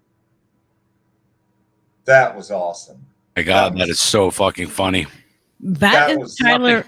Nothing is heavier than life's existence or whatever the fuck. Oh that was so on the fucking nose. That was fucking comedy gold. Okay, so agreed. This has happened. That exact thing has happened with Shadowband and Jack Sith and with Propaganda Live. Oh my God, yeah. Those guys cracked me up. We have spent many hours, late night hours, and had conversations completely all in Jordan Peterson. Everybody talking about it's kind of like your not me. Like your falsetto, tribute. And everybody, maybe my problem is I just haven't met a psychologist that I can respect. I've had 5 different psychology professors throughout my university training. When my dad was an adjunct associate professor at the Speech Scientific School at the University of Louisville, Kentucky, and I went to faculty mixers and talked to all the faculty, talked to psychology faculty all the time. And I mean, every single conversation I've had, without exception, with academic psychologists has left me thinking that these people are entirely, completely full of shit. Malarkey. And, I am intensely fascinated by psychology and the study of the human mind and mental disorder. And it's, at this point, the ivory towers of American academics are merely but a component of the empire of death as they look to improve torture, improve vaccine uptake, improve propaganda. I just really don't see it doing any good for anyone, at least in the American context of the way it functions and exists. Because, for example, the last time I went to get my head shrunk, when I went to Adonta on Seton Road in Greenup, the guy tells me, you think too much, Yona. You're thinking too much. You're too informed. You need to stop reading the newspaper. Stop thinking so much and just get involved in more hobbies. What? I'm too woke? I'm too aware of my surroundings?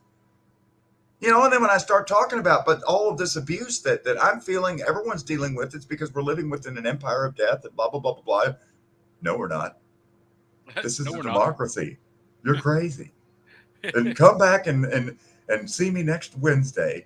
And for when you leave until you come back, I don't want you to watch a single news broadcast or read a single newspaper. It's the only way you're going to get better, Yona. You've got to stop paying attention to everything and stop thinking, and then you'll be fine. Stop thinking so much. You're overthinking it.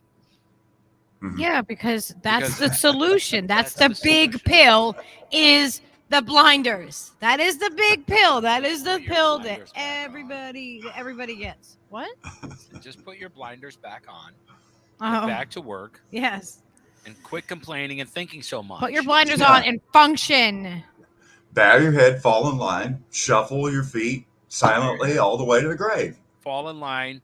Fucking, if you can't handle it, go get your fucking booze. It's right on the corner. Wait, why do I come to this chat? To get gaslit? Because I fucking care about you guys. Why are you complicating things that are so simple? Burning up the clock. What's this about? Damn it. You know, we need some of that, what do you call that? That super glue, you know, it sticks to everything, gets everything stuck together.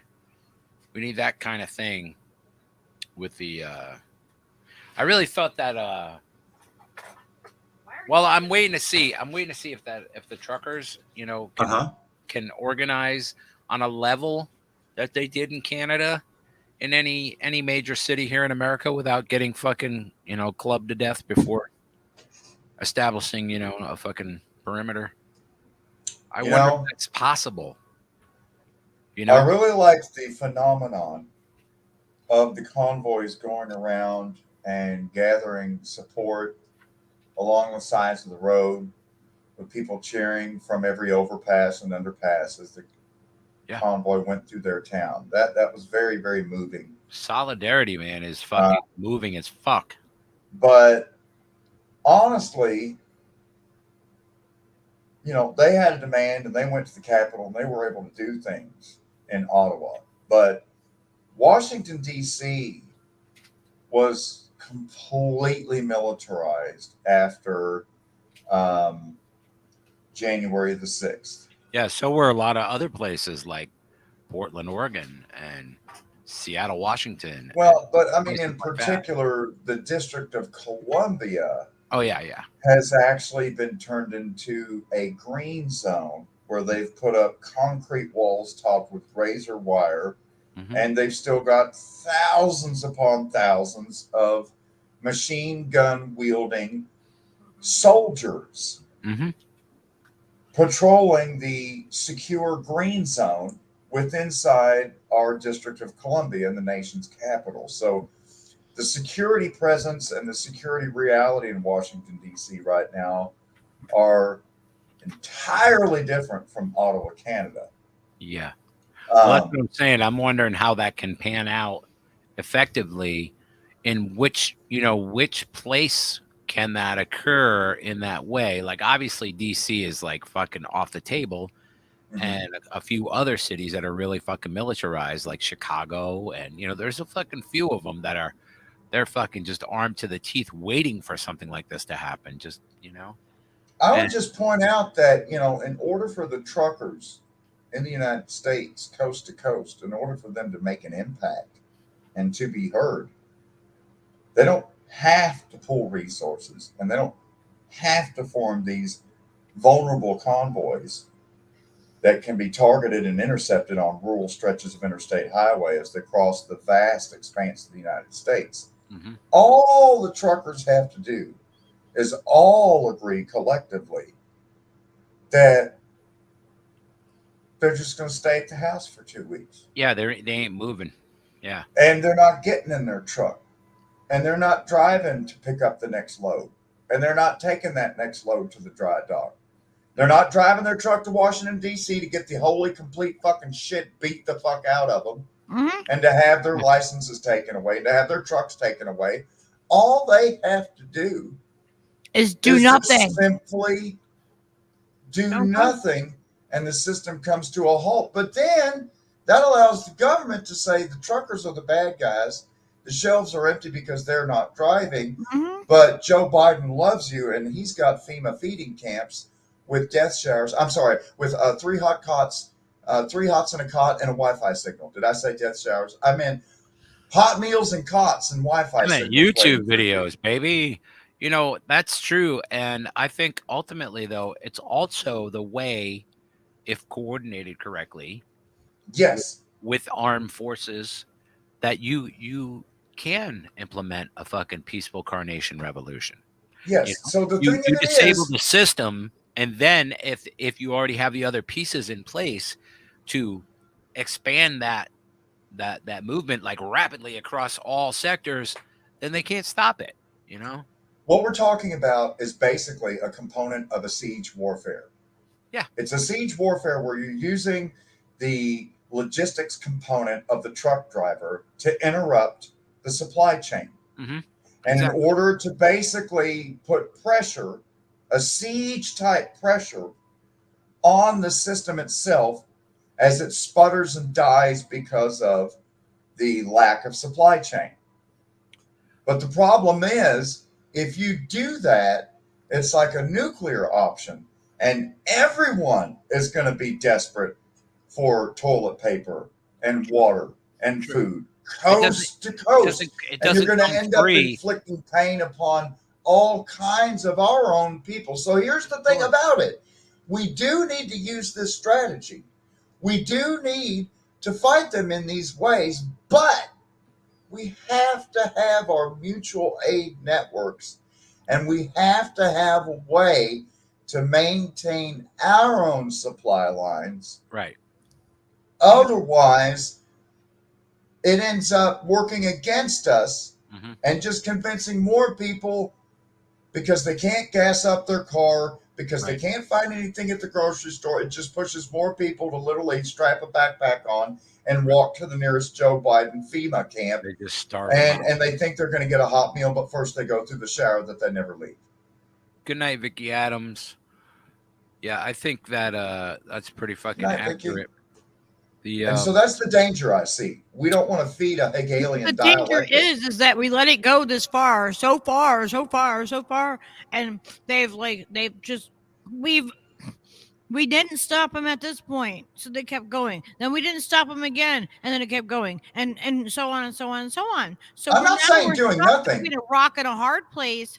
It's like we're gonna we don't have it. We're not prepared, right? Like we're not prepared because they have us in such a hard place all the time. You know, Economic desperation, living day to day, dollar to dollar. Yeah, so they have us in that desperation mode already, and then they're pushing us to the even more of a brink. And it's like, how far do they think that people are going to go before that? All the people with all the things that are metal and that have bullets in them are going to start flying. Yeah, no, And that's what they're waiting for, because violence is They're waiting for it. They want wheelhouse. The state runs the fucking violence. They are the Killing and mass murdering is their wheelhouse. That is what they are expert at, and that's what they're waiting for. They are antagonizing and provoking and trying to instigate this response so that they can further hornet's nest of justify their further escalation of violence and tyranny and dictatorship. That's what they're doing in Australia and New Zealand. It's what Trudeau's been doing in Canada. And really they're getting so sloppy with it now. So the point is, when it comes to an American trucker protest, absolutely it would be effective and bringing the system to its knees. But I would fear in the process, it would end up causing so much pain and suffering and undue harm to countless poor mothers, poor children, poor families, coast to coast. If you're going to protest the system to take it down, the last thing you want to do is end up taking down all of your fellow countrymen with you and forcing more people to seek out the government for help. Right. That's why the mutual aid thing needs to come. That's the critical. And it's that's also, what we it's got to do also- first. I agree that it has to be started, but the necessity of it will make it grow faster than anything else. You know what I mean? So it's like it's a race between people deciding to go to the state or fucking their neighbor. You know, and that's it. And you're right. But see, it's and just we'll a be matter divided. of coordination. So, for example, if we say, hey, we're going to set up our own feeding distribution centers amongst our own mutual aid networks. So we're still going to have some trucks bringing water, some trucks bringing food, some trucks bringing microwave food, because sadly, not everyone today can even cook. Right. There's a lot of people living today that are out on their own, paying rent, working jobs. And if they can't put it in a microwave and poke holes through it, they can't. I'm not trying to make fun of people. I'm just acknowledging a reality out there. No, that is a reality. A lot of people today on their own do not know how to cook.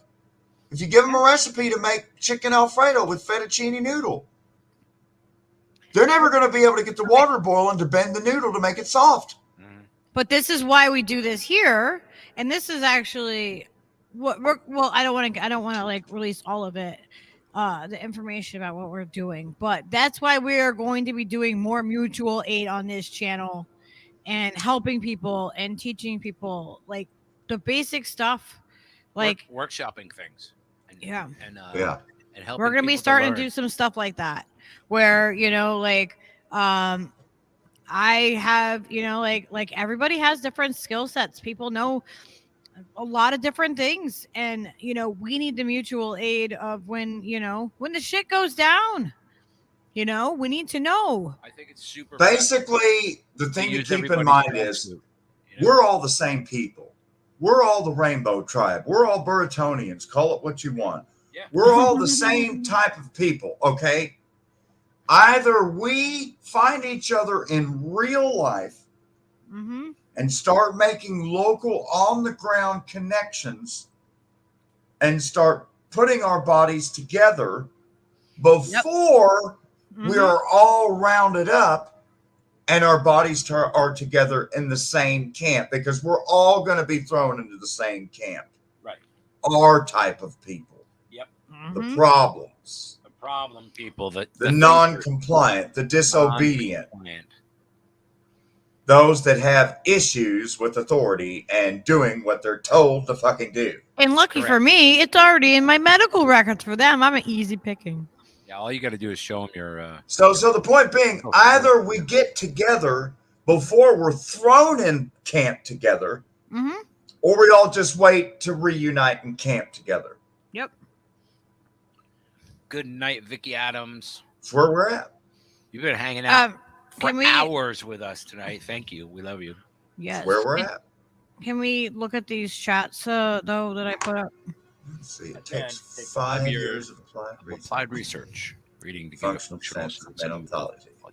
And it also takes a belief that pathology is based in truth, and you can believe in it.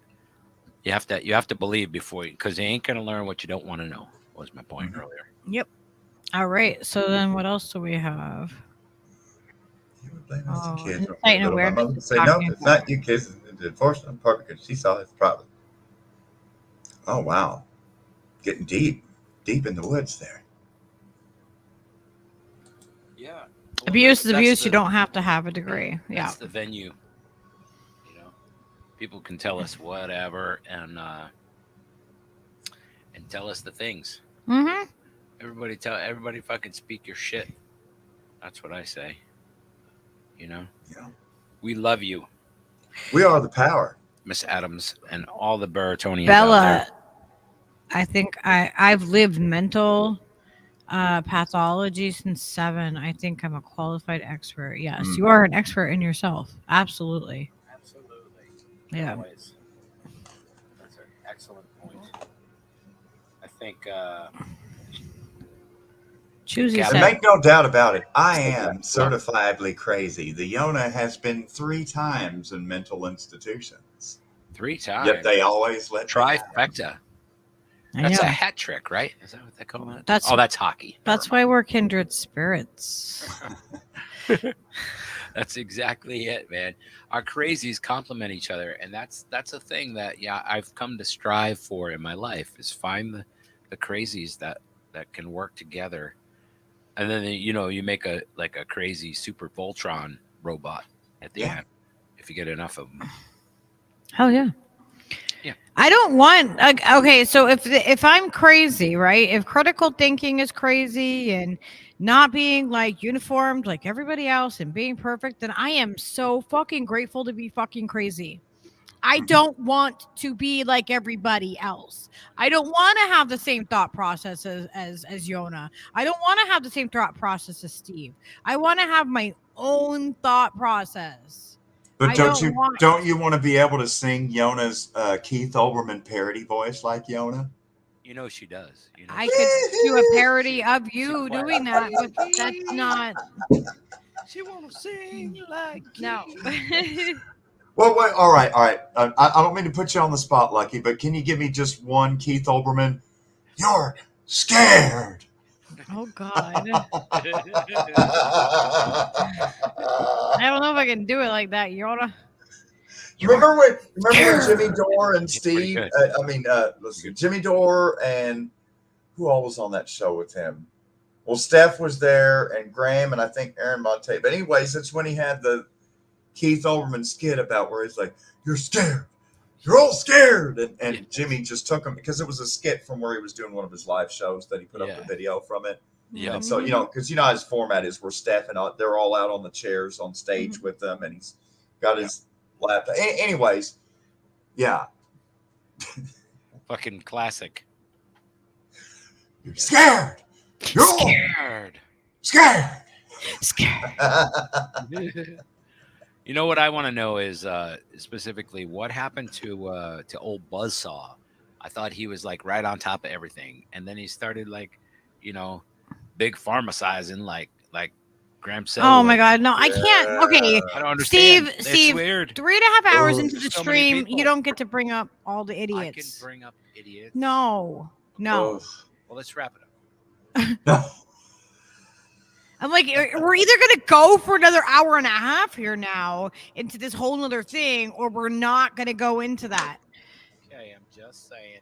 Well, I think an easier way to skip that rock off the pond when you're trying to skip that rock 2 or 3 times, rather than to deal with individuals and their idiosyncratic behavior. Generally speaking, what we're seeing is people choose career over principle. Yeah. Yep. All the time. And I got bills to pay, man, and this is a paying gig, and I'm not trying to fuck it up. So, everybody just needs to realize that Pfizer's totally cool, you guys, and totally your friend. Exactly. And Putin just invaded the Ukraine. Okay, everybody? Yeah. It's like, how can you be so close and then like so confidently fucking wrong on like all of it? Like, how can you then? How am I supposed to trust that you want me to? You're being a hypocrite. This hurts my brain. This hurts my fucking brain. And then I'm like, oh shit. Like, I want to trust that this person does know what they're talking about with other shit, but when they're hurting my brain, being a goddamn hypocrite, it is so blatantly obvious. Remember when Jimmy Dore would push against Aaron, and Jimmy Dore would just give Aaron the 3rd degree about Amy Goodman and Democracy Now! And because for those that don't know, Aaron Monte got his start working with Nermeen Sheikh and Sharif Abdul Qaddus and Juan Gonzalez and Amy Goodman and Jeremy Scahill on Democracy Now! And so, here recently, when Jimmy Dore's had him on the Jimmy Dore show, the Brownie Doggo show, as we like to think of it, and when he's had him on there, he's always pushed back on Aaron. Of course, Aaron's show is called Pushback, but he's pushed back on Aaron about what the fuck is going on with Amy Goodman and Democracy Now! And every time Doesn't Aaron's wanna like, address that.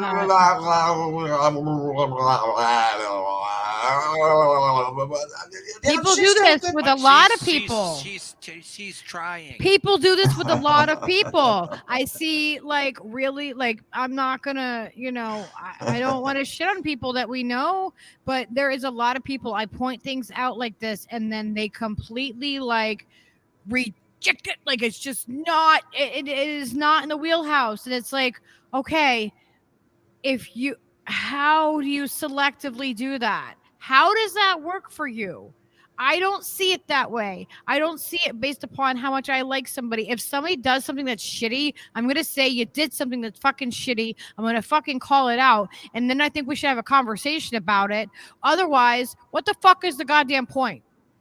Like, what is the fucking point? Because I'm not going to believe other things that person says. And then, like, once you let them kind of go on that slope of, oh, well, it's okay, it's just this one thing, then it's like continuing. It's not just having like a little bit of a bad take. It is fucking sheep herding people into believing something that, like, any one of the bigs, any of the big pharma, dental, fucking food, agricultural, like, whatever it is, whatever big person it is that we're suddenly supposed to trust. It's like, I don't fucking get it. I don't get it. How do you do that? How do you rack that in your brain and say, no, it's fine because it's this person? Well, eventually you realize that, this person, like Bernie, like people are proud that they freaking canvassed for Bernie. I would not be proud that I canvassed for Bernie at this point. I wouldn't be proud to keep saying this guy fucked me over and got me to fucking sheep herd people. I would not be fucking proud about that. Can we stop being proud about getting screwed over? Yeah. Good point. Like, we're like, I am so confidently, like, it's like saying, like, he fucking abused us. Fucking call it what it is. We were fucking abused. We were duped. Bernie took money every time that he sent out a message, or someone in his campaign sent out a message saying, like, oh, well, you just be able to give, like, $12, and people would check their bank accounts to see if they even had any fucking $12 to fucking send in the last little bit of their money, because they felt like they had fucking goddamn hope. I felt like I had hope. I felt like for once we could have a fucking change. I felt that fucking hope, and he fucking crushed it. And people are still fucking falling in line, allowing the same thing to happen that happened with Bernie. He fucked us over twice.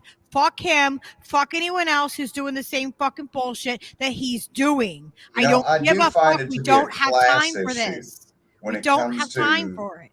When it comes to persistent support for Bernie Sanders and the Democratic Party, it's a class issue, because I've not found anyone in our socioeconomic classes that are still even tolerant of Bernie Sanders at this point. The feelings of betrayal and the millions that have left the Democratic Party speak to this. However, there is an extremely vocal, very slim minority of the out to brunch, out to lunch crowd that are swilling their wine, like, I'm going to say it right now, Brianna Joy Gray. Mm-hmm. When you speak from a comfortable level of financial and economic privilege, it's easier to gaslight people and bullshit them into thinking that the way to emancipation from this corporate plantation is not to fan the flames of the master's house as it burns, but to form a fire brigade and elect kinder masters that will use softer chains and softer whips. And eventually, incrementally, if we work hard enough, they might just free us. So, don't be getting any ideas of running away from the plantation, and don't be fanning the flames of the master's house as it burns. You need to help save the master's house. We just need to vote for kinder masters and overseers on the plantation, so they will whip us with feathers instead of leathers. okay? But we're all still going to be picking cotton for the master, right? Yeah. I'll tell you what Brianna Joy Gray's name was on the Roots series by Alex Haley, and it's called The Fiddler. Listen, Kunta, things will be so much easier for you if you just tell the master your name is Toby, okay? Quit saying your name is Kunta. Just be Toby and get other people to vote for the master to be master of the plantation again. And all the slaves are going to get to vote for who's master of the plantation. Isn't that great? Eventually, we might even be free. Don't get any ideas of running away. And there you go. That's what a sheepdog does. Speaking from inside. Yeah, and they keep this old trope. If we could just dump all the incumbents, Yona. All we need to do is dump the incumbents, don't you see? We And then we'll get our people into the system, and our people are going to get into the Democratic Party, you see, Yona, and they're going to change the system. You just have to believe. I'm like, really? No one changes the system. The system changes you. We can vote our way in or out of anything in a fucking rigged system. How the fuck, like, do we have to, we would have to fix the entire voting system to be able to have any faith to vote in a fucking system. How, like, people want they want to, like, skip all the fucking steps, all the actualities. Like, yeah, okay, sure, you can get those people in there for what? Why?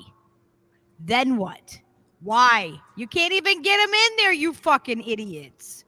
You know what I mean? Like, you're not going to even get any of these people in there. And if you do get them in there, then that just proves that they are approved by the people that are already in control.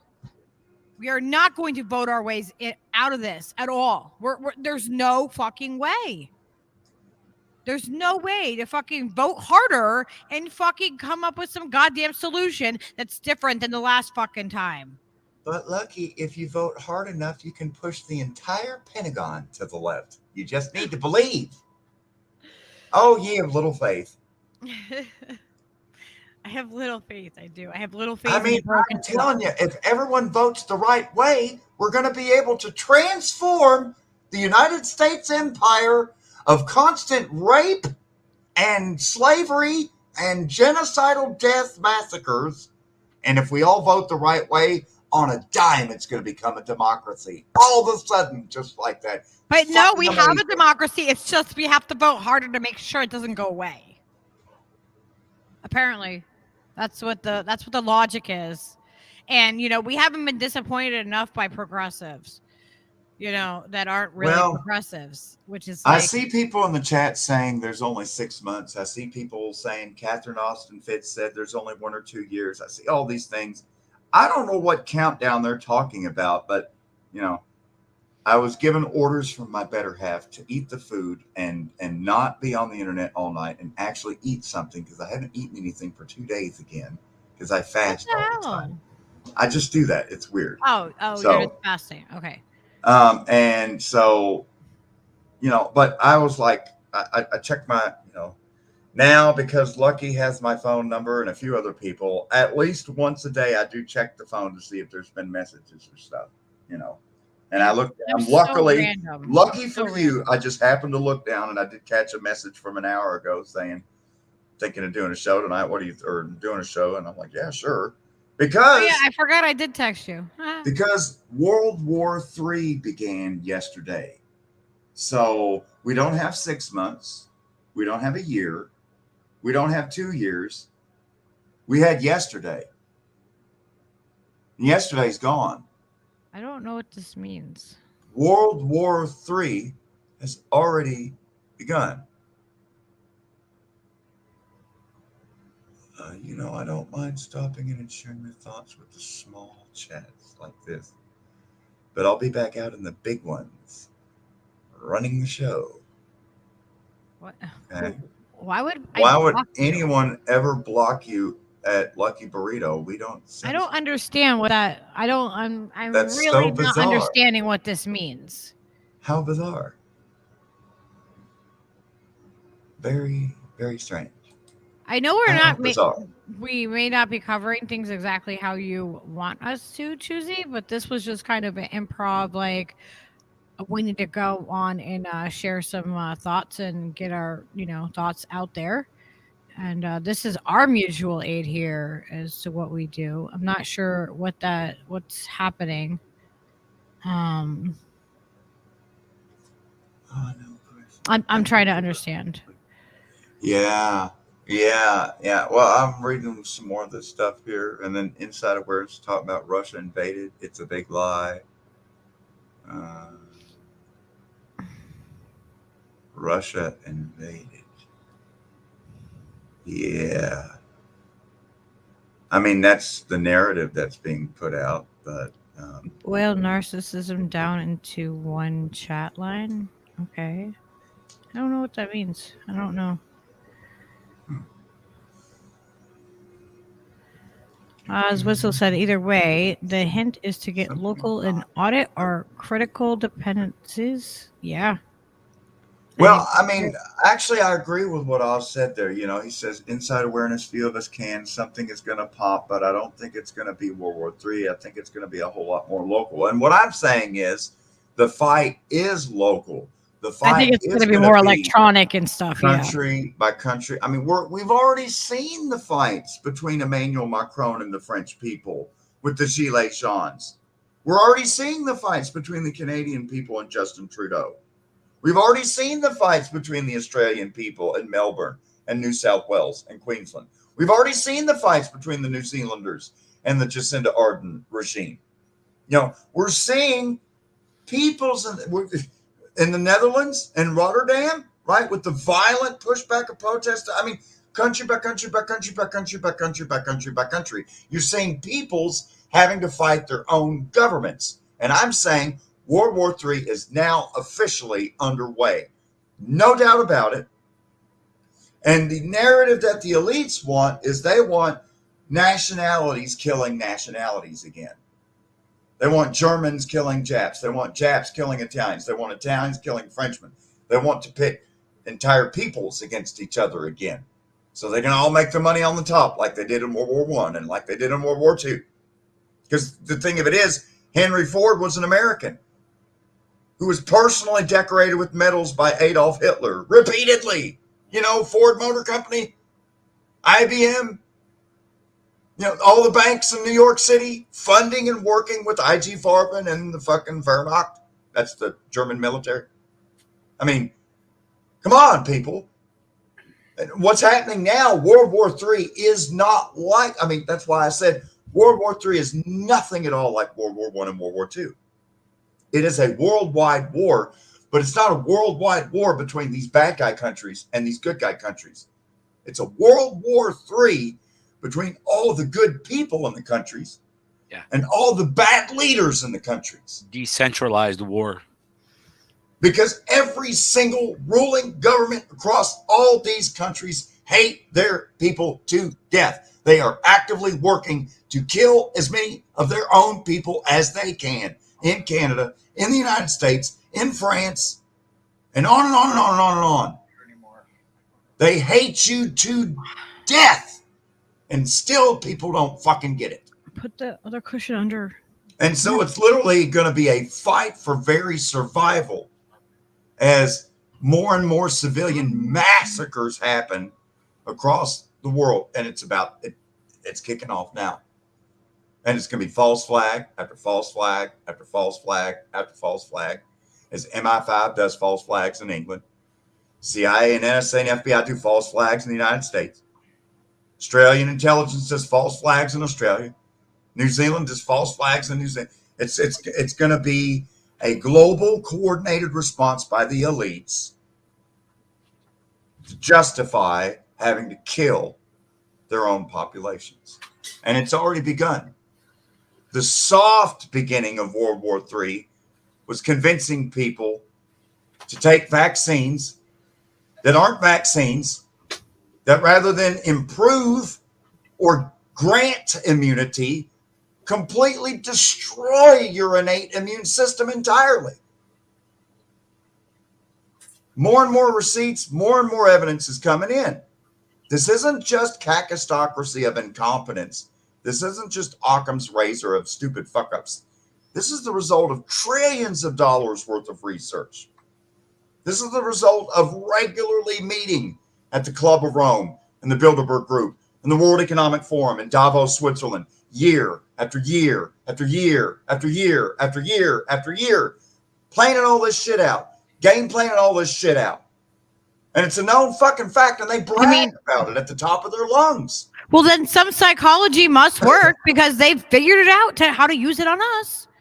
They have like a way to figure it out because they know what the human behavior is going to do, and they've figured out, they've honed it, and they know exactly how to use it against us. Psychology by Freud and Bernays and others has been the study of how to control people, and all the money and research in American psychology has been poured into what is a more effective way to manipulate people. What is a more effective way to torture people? Let's do the Milgram experiments at Stanford University. How can we get normal people to just start torturing their neighbors? I mean, that's what's advanced American psychology. And so, yes, there is psychology, and they've spent loads of money studying how can we kill better? How can we fuck up people faster? How can we make people more miserable? How can we divide people more? How can we control people better? What propaganda is going to work better on the affective domain? What propaganda is going to work better on the cognitive domain? How can we manipulate people even deeper? How can we get neighbors to spy on their neighbors? How can we create an entire society of snitches? What do we have to do to amplify the psychopathy in all students in elementary school? Well, let's make sure they're never allowed to play with each other. They have to wear masks at all times. I mean, it's... You know what they're doing? They're making humans less human. They're making robots more human. They are switching the roles right before our eyes. Soon the two shall meet. Listen to what Hormel told you. Humans versus transhumans. We'll make great pets. All right, you guys, I gotta go. I love you, and good night, everyone out in the universe of night, Steve. Burritonia, Greater Burritonia. I'm about Dunskies myself. Nights. Oz said this is a nurturing community, and we have all brought our stain here to be healed. Amen. Wage Adoliki, many blessings. We're winning. Might not feel like it, but we are the winning team, and it's our mutual aid networks that we all need to focus on now, with a furious focus on developing mutual aid networks on the ground where you live locally. Get local and get local now, starting tomorrow morning. Fearless focus. Choosy said to turn it off is a good slogan. Turn off the abuse, turn off the intentional toxicity, turn off the despotic depop plan. Oh yeah. Turn off the weaponized geoengineering. Yeah, turn it off. Amen, choosy heretics. Well said. Jesus. I gotta know, when is Choosy gonna come on the show? I don't know. I want Choosy to come on the show. The Carnation Revolution. I know we're just a tiny little chat, not like the big chats where he's at, but I sure would like to hear some expounding upon the automobile nation revolution there. I really want. I can read an article, but that doesn't mean that I can. I'm gonna know as much as Choosy knows about it, and that's what this is about: the mutual aid of what we know and what we can share. And so, Choosy, you're gonna have to help me figure that out, because I really feel like if we get a show together, that we can do it and I can better understand it. And you know a lot about it. I don't want to go and do my own, all kinds of my own research when you know the information. Like that is more effective, and you can speak to it in a way that others can't, And I think that we need to do that. Because I mean, I could read an article, or I could, play something. It's not going to be the same as Choosy, that has all the fire and the passion and the belief behind it. It's not going to be the same. Well, before I forget this thought in my head, I've forgot it 4 times already in the show, but it finally came back to me again. And that is when I broke up, when I told everyone to go home, when we were facing the ultimatum, the police are going to show up at 3:00 in the morning and take all our shit and beat us all upside the fucking head. And black bloc motherfuckers showed up with their trench coats saying, "We came here to help you fight the police." And, half of them with buzz cut haircuts. So they're just policemen themselves as agents provocateurs. Anyhow, I told everyone to break shit down. And then we began meeting at other places every week, and was going over the future of the movement. And I said, the future of the movement, this is back in 2012. And I said, the future of our movement is to strengthen our mutual aid network and to start, to get a common campground where we can go camp and build a camp kitchen. And that way, whenever we need to, we can all just go camp together and have our own autonomous community and be able to at least somehow eke out some type of survival living if they start taking people off to camps. And that's what I told people in 2011. Here we are, 11 years later, and I'm saying it again. Okay? Very, very, very, very soon, we're going to get to a point to where the U.S. government is going to stop giving any fuck about you whatsoever. Fuck you if you don't have electric. Fuck you if you don't have water. We're trying to kill all of you as fast as we can. Could you please just hurry up and die already? And we're going to get to that point to where either you're going to have an independent mutual aid network where you're now able to provide for your own basic daily needs, or you can seek out Uncle Sam who's looking to kill you. Period. It's gotten to that point. That's what human depopulation is all about. Not only is your government not that much into you, at this point, your government hates your fucking guts and is trying to kill you. Mm-hmm. And it doesn't matter if you're in Australia or New Zealand or England or France or the United States or Canada. Go down the fucking list. The people that run these countries hate your fucking guts. And they want to kill you.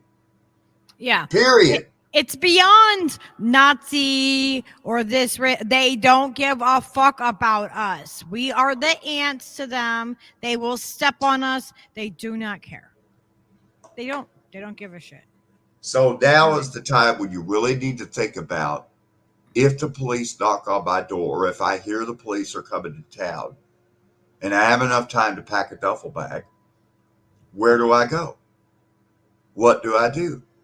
Start asking those questions. Start making a plan. And find out who you can go camping with, because at this point, you're either going to be taken to a camp or you're going to go camp somewhere else. You're not going to be safe in your home. You're not going to be safe in the cities. I hate to be the one to tell this to everyone, but, take it from an old Cherokee. There's about to be some new trails of tears, my friends.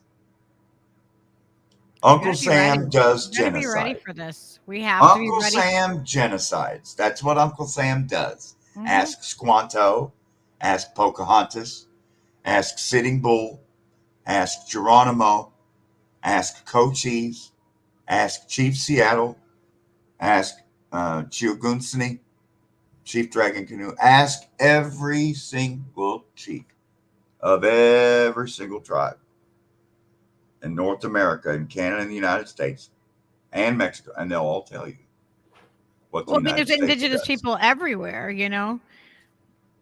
Filipinos, Yemenis in Yemen. They know. Yet somehow Canadians in Ottawa were astonished when Canadian police showed up with machine guns and no unit patches or identification. How can we tell what your name They is? didn't stand up for us when it was happening with us here.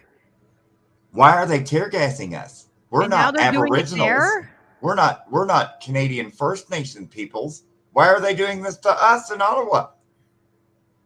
You know, they all that shit they were doing to people in Ottawa, they've been doing to the They're fucking tribes. making it inclusive now, okay, Yona? They're making all of it inclusive.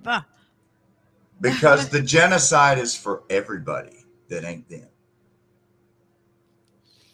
And if you think that you are with them, they will purge you when it's convenient. You will be purged like everybody else. You're like, nobody is special. They kill presidents. They fucking kill presidents. They kill whoever the fuck they want. We are lucky that Assange is still alive. Like, we are fucking lucky, right? Like we are lucky that he is still alive and that he's still a threat. Like, how resilient can he be? Right? Let's think about this right here. Yeah. We need to free Assange. We need to work on all of this. Can you imagine what we would know? What would we know if Assange was free? Like, how different would that be? But the good news is people have picked up the slack. Mm-hmm. People have taken the baton from Julian Assange and ran with it. You know, and look at this incredible independent media landscape that we have now. You know, and I'm not going to make the mistake that I made on my last podcast where I start naming people by name. I'm just going to say, generally speaking, because I don't want to name some people and leave other people out like I did before, but all across the independent left media spectrum, I don't even want to say left, because left and right are as archaic our community spectrum as Democrat and Republican. They're really terms like bull moose and Whig and Tory at this point to me. It's yesterday. I'd just like to think that we are independent and non-corporate affiliated. And that's what distinguishes us, because we're the mutual aid. You know, I find myself. We are the actual left. The actual left is the mutual aid. It is being an inclusive tribe of people and supporting each other. That's what the actual left is. Like, there's a content creator on the spectrum named Salty Cracker, right? The salt must flow. Salty army, right? He's called Salty Cracker, and he's got his own show. And he sends his feed out to Rumble first, and he rules Rumble. He's the biggest act on Rumble, hands down. Salty Cracker rules fucking Rumble. I mean, this guy's pulling like 30, 50, 60, 70,000 viewers on his live streams. Which just is like, it's just unimaginable. I don't even know any YouTube live streams that are pulling in that many viewers at a time on a live stream. It's just unimaginable. And yet I'm hesitant to go to Rumble, because Rumble is kind of a suffocating space for just a certain type of political ideology. Granted, you know, Rumble is more of an open platform and they're not censoring people, but be that as it may, a certain political ideology and group of people have flocked to Rumble. And so I like going to Rumble, but I don't know if I would put my content up on Rumble. I've heard some rumblings about Rumble, about how they are going down the lines closer to what YouTube is doing and the whole censorship thing. Yep. Oh no. Yeah. It's disappointing to hear. And this tribe is not a mistake, Oz. You are absolutely right on that. We are an intentional tribe. Mm-hmm. And that's what it is. I don't care about left and fucking right bullshit. Fuck that. I want my mutual aid tribe, and that's what we are. Well, see, we are a tribe that's what of kind of turns me mutual off aid. about the Rumble crowd, because every time I've gone on the Rumble crowd, it's, you know, I can agree on so many things, but when they start talking Republican this and Republican that and Trump this and Trump that, it turns me off just as much as someone trying, like Brianna Joy Gray, trying to talk to me about Democrat this and Democrat that and Joe Biden this. and Joe Biden that, because I'm She worked- so fucking over the false two-party dichotomy. I don't trust her. She And, works for the you know, fucking sheep herder party. Yeah, Okay. but don't play the fucking Team Pepsi, Team Coke bullshit. Yeah, And I don't fucking so care. Yeah, that's what beyond kind of that. turns me off about Rumble, is because I like the platform and I like the spread there, and it would probably do me good to put my podcast there, but it just turns me off. It makes my stomach twist. It just makes me fucking nauseous when I hear people waving the flag for Team Coke or Team Pepsi or any member of Team Coke or Team Pepsi, because, I've already gone into my political theory about all that. And it just, to me, it's literally, it's like trying to play basketball with the kindergarten team and you're in high school, They're just really haven't figured it out yet. Bless their heart. They still believe in Santa Claus, and they still believe that Uncle Sam loves them. And they still believe that Donald Trump cares about them. And if they could just get all the Republicans into office, they're going to fix all this stuff. And then you hear the other ones, well, Pete Buttigieg actually does care about people. And if we could get Pete Buttigieg and the Democrats to get even a larger majority, then they'll be able to fix things, you guys. And, whoever's telling me this crap from left or right, Mr. bless Wilson. your heart. What are you doing, Mr. Wilson? Wilson! He's watching while he's live. You're so Well, I have to play a song for Mr. Wilson then. Yo, nah.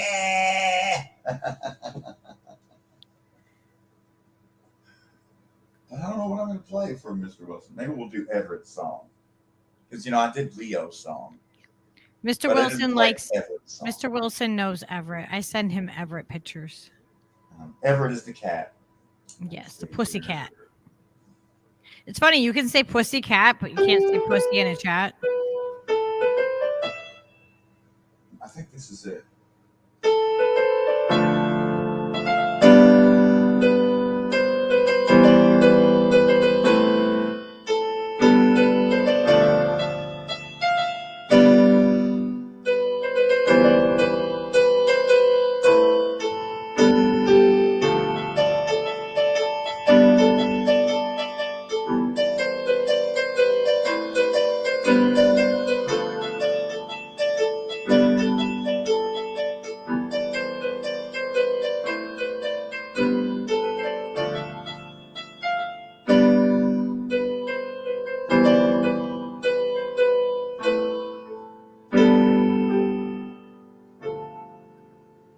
And then I was playing with those chords, and I started playing this other thing with the same chords.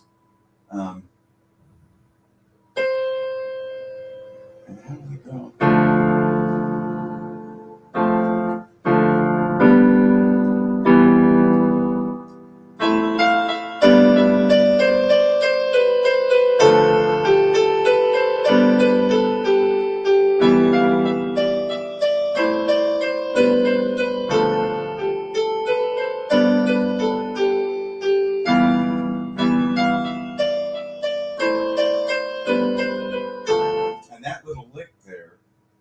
I had to dig through the Daft Punk album, Random Access Memories. And that little part of that little lick is like literally in the last 30 seconds of like an 8-minute long song on that album that was called Giorgio by Moroder or something. I don't know, but like it was weird because I was playing that, and it was another moment where I was like, holy shit, that's Daft Punk. I keep having these moments where I'm like, whoa, that's Pink Floyd. Whoa, that's Daft Punk. What's that doing in my music? Look at this image that Steve made you. Yeah. I love that. Hopefully tomorrow I'll be able to finally figure out how to put graphics up on my screen. What do you mean? Like what I'm doing? Yeah. Oh, they just go on the right-hand side of StreamYard. They're over there. You load them up. As images and then just pull the image over. Like, yeah. Like when you go, if you're in StreamYard itself, over on the right hand side, you'll see like it will say comments, banners, brand, and private chat. So you go to the brand and you can upload them right all from there and change like these things. You can you can change the way that these look. Now I was able to toggle with that. The problem that I had was when I tried to use graphics or video, every time I tried to do it, it was taking too long to play through the StreamYard. As I found out, it's because my graphics drivers were 15 years out of date. That could do it. Yeah, that could. And that apparently was a problem. Because I'm using a 21-year-old computer, you know. Hey, I mean, we never did a card. I think we should do a card on our way out. Why not? Right? Well, we have to do a card. We have to. We just have to. We have to do a card. Now that World War III has begun, what's it going to be? This is our first war card. Don't take anything personally. Your truth is personal to you. So that's that card. Wow. And then it says, your own opinions and point of view reflect your own agreements and are personal to you. Okay. Your own opinions and point of view reflect your own agreements and are personal to you. It is no one's truth but yours. Ooh, that's a good one. Yeah. I'll read that again. You really need to read that again. Your own opinions and point of view reflect your own agreements and are personal to you. Okay, so your own opinions and point of view reflect your own agreements and are personal to you. It is no one's truth but yours. So yeah, that's interesting. Let me see. I think we should do two. Well, you know, we're gonna do another one. Do another one, but just one quick comment to that I want to play off that is, and I tweeted this out maybe a day or two ago, but I said that in my opinion, every one of you, my friends, are the best experts that you know, and you need to start trusting your own expertise and your own intuition. And when you doubt what other people are saying to you, listen to your heart. Listen to your conscience. If part of you is thinking it's bullshit, trust that part of your intuition. You are an expert. You don't have to listen to I mean, you know, the thing of it is, I hope everyone through each iteration of the Fearlessly Authentic show is able to be a little bit more fearless and a little bit more authentic and be more conscious of your own power and to be more conscious of your own abilities and your own expertise. Above all else, if you don't take anything else away from the Yona tonight, remember what Yona said. You are powerful. You are an expert in many things. Trust your intuition. The best advice I could give to you is to follow your own advice when you hear that in your own head. You really do know what's best. Yeah. You gotta have some trust in yourself. I mean, if you don't have trust in yourself, how do you trust yourself to trust someone else? You know what I mean? Like, don't just blindly take someone else's opinion or thoughts and replace them. You know, like, you need to make sure that you feel that way because it's your thoughts and your opinions and your belief and your experience that brings you to that. It's not just replacing your, someone else's thoughts. Like, I don't have Yona on here and say, Yona, tell me what to think, right? Tell me what I should think about everything, no matter, like, just cancel out all of my existence and everything that I've been through and all the knowledge that I've had. It's like you're self-canceling. If you take someone else's opinion and you replace it with yours with no basis to it, like, just blindly doing that. I mean, if I give you something that you're able to think about, if I give you a thought or if I give you a concept and you're able to think about it and internalize it and make it your own. Yes, you then can that's agree with really somebody, what, but don't then do it that's blindly. really, because, you know, ultimately you're going to take what is seen as my expertise or my advice on a particular thing, but then you're going to run it through your own intuition and your own heart and your own gut feeling, and then know what's right for you in your own situation. And so my point is to trust your intuition, to trust your expertise. It's not that there aren't other experts out there, but you can't discount your own ability to critically think. Yep. You can't discount your own political sovereign power and your ability to live on this earth. You know, it's incredible that we were able to survive on planet Earth as an indigenous tribe without the concepts of poverty or obedience. Instead, we largely didn't believe in personal possessions and ownership. It was just about living, surviving, loving, sharing, and living in harmony with nature. And we're going to get back to that. We are. That's where we're going back to. But first, we're going to have to survive this temper tantrum, because basically we have to put a 3-year-old tyrant in the corner. Yep. And it's going to be like dealing with terrible twos, terrible threes type, kicking, screaming, jumping up and down, biting, eye gouging. But we're going to get to a point of like, there is no turning back to anything. Like, we're at a point, there is no turning back. There is no turning back from where we are. We're going to go one way or the other. It's just a matter of, are we going to willfully just give up what we believe in? It's transhumans versus humans. It's the natural world versus the artificial world. It's reality versus metaverse. And so here is the thing. Deepen and seek further intimacy with nature and the natural world and all living things. The more close bonds you can make with the living world, get to know your outdoor surroundings, the nearest creek, the nearest river, the nearest waterfall, the nearest beach, the nearest mountain, the nearest ginseng bed. Just get to know your natural surroundings more intimately. If you don't know if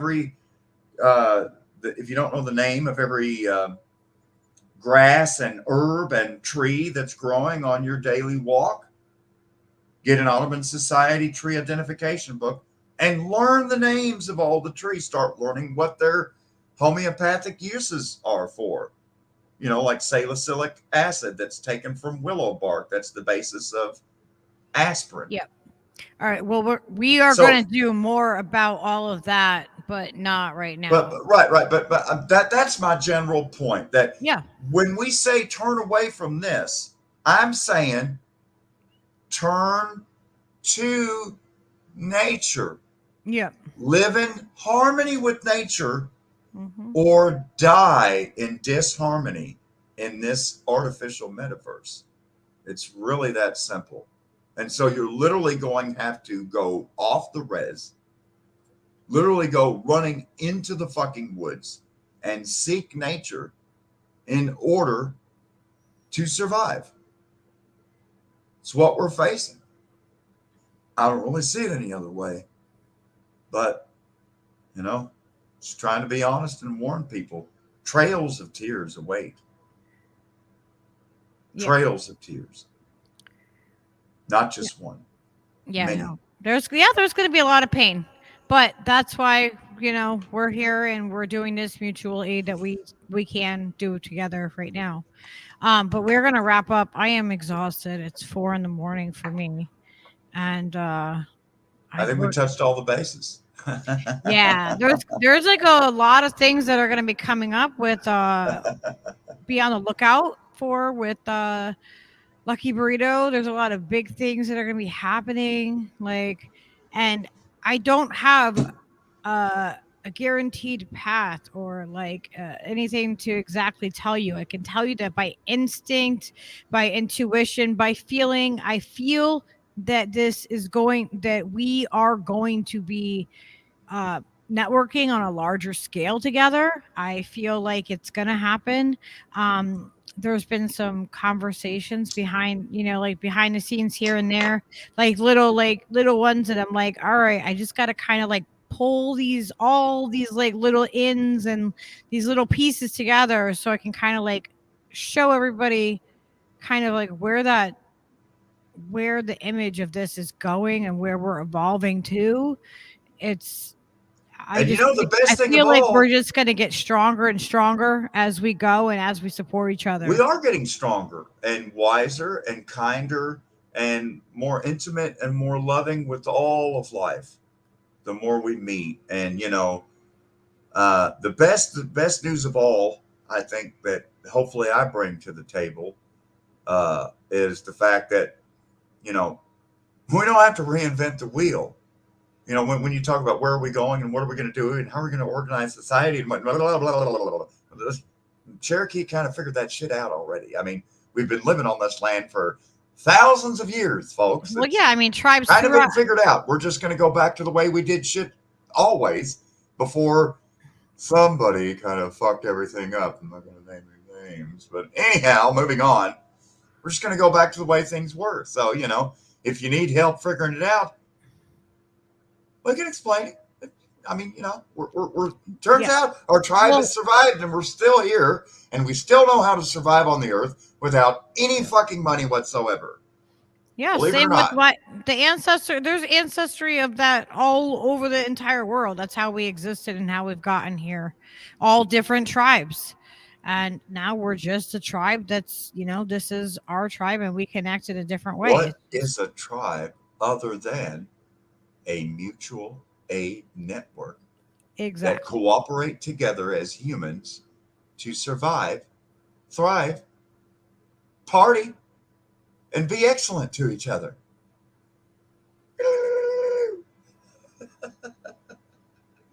Yes. Be excellent to one another and party on, dudes. All right. All right, everybody. This was a much needed show that we needed to have and get some fucking shit out. We are going to be doing more shows coming up here soon. I'm probably going to do it tomorrow. Probably. I know I have to get some scheduled this week. And, I kind of let things kind of organically evolve here and do their thing. And let the flow of things happen. But I feel like we are. Go ahead.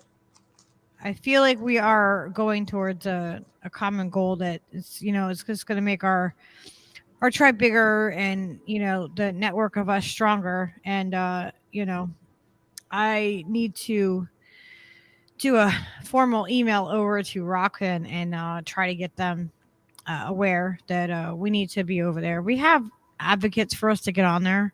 It's just a matter of probably getting the actual. See, here we go. Getting them to just do the official thing. That's all it's going to be. And I don't feel like it's going to be a big clunky thing that we have to worry about. And I think it's all going to happen. And that's just I just have complete faith in that. And I have faith. It's going to happen, Lucky. It's going to happen. We can get a hold of them, email them and say hey, let's fix this. What do we have to do to fix this chat? We really want this to be an amazing thing. And yeah. But we'll talk later about all the rest of that. I'm super freaking tired. It's all I was going to propose was that to sign off as we end the stream tonight, I was just going to propose that I play this little 1.5-minute song, literally to play it out. And when I get to the end of the song, to just cut the feed in honor of all the people across Canada that came out and supported the Freedom Convoy as it traveled from the Pacific Northwest over to Ottawa, and for all the many days that they peaceably assembled and, honked their horns and occupied Ottawa. And unfortunately, be that as it may, Trudeau declared an emergency law, basically a martial law of sorts, began seizing bank accounts and called in a military presence into the Ottawa capital. And at this point in time, the Ottawa protest is over and they've been cleared out of Ottawa. And so it happened. It was great. And now they're moving on to the next step. And so, there's a lot of, I don't know how much I want to say this publicly, but let's just say that there are tribes in there are tribes in the United States and there are tribes in Canada that are working on something. That's all I'll say about that as to where it's going now. But anyways, I wrote this song I'm working on with Steve called Honk, and it's just got 3 stanzas, and it's the first song I've ever been inspired to write because of what Canadians did. And so it really speaks to how inspiring Canadians have been to people all around the world, and how the truck protest that began in Canada has spread to other countries and now is spreading to the United States. Mm-hmm. We mentioned that earlier. So that's all I was proposing. I'll just play this song out one last time in dedication to all of our Burritonian friends up in Canada for what I see as such a job well done, well behaved, a peaceable protest. Really, really showed the best side of Canada to the entire world, as Justin Trudeau went out of his way to make a complete jackass of himself. Okay. So I love you all. Wajadoligi. We'll see you guys get sued, maybe even tomorrow.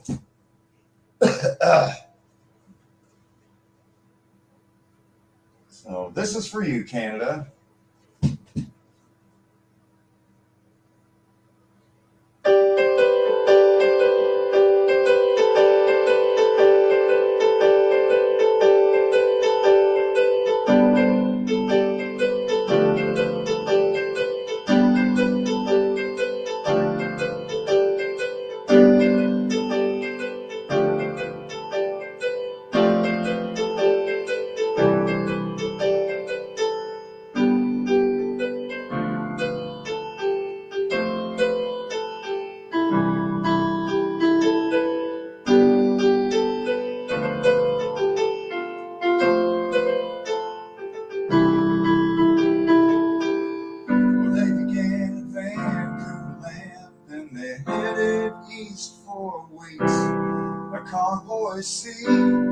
Driving past flags and applause.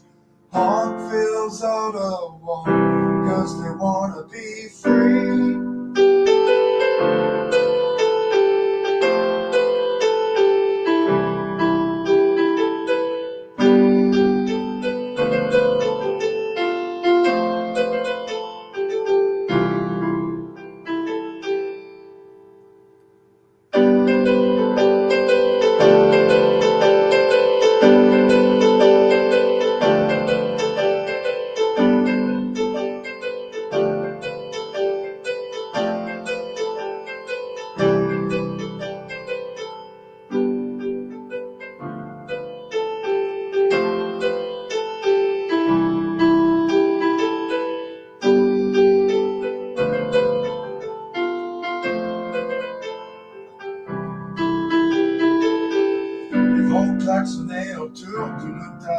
Citoyen, on aura le beau, et ça suffit.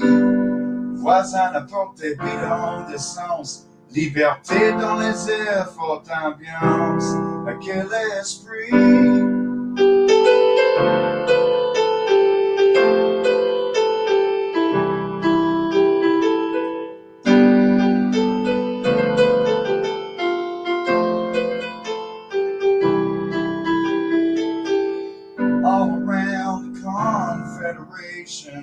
People had enough. They stand and cheer. Big pharma tyranny across all the nations. Mandates are just too much. Now there's no more fear.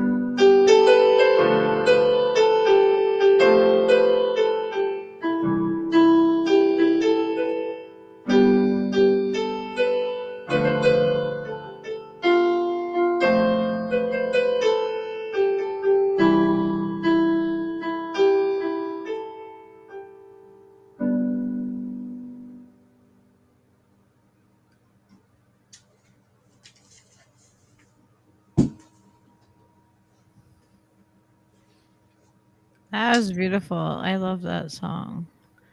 Don't we all want to be free? We all do. All right, everybody. We love you.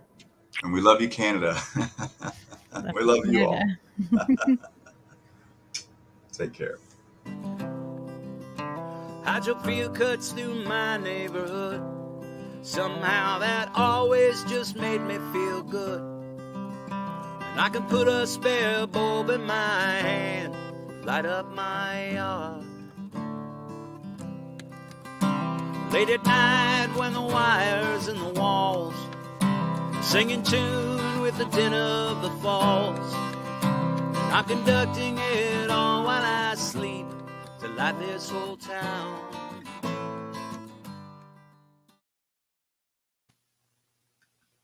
Bye, everybody.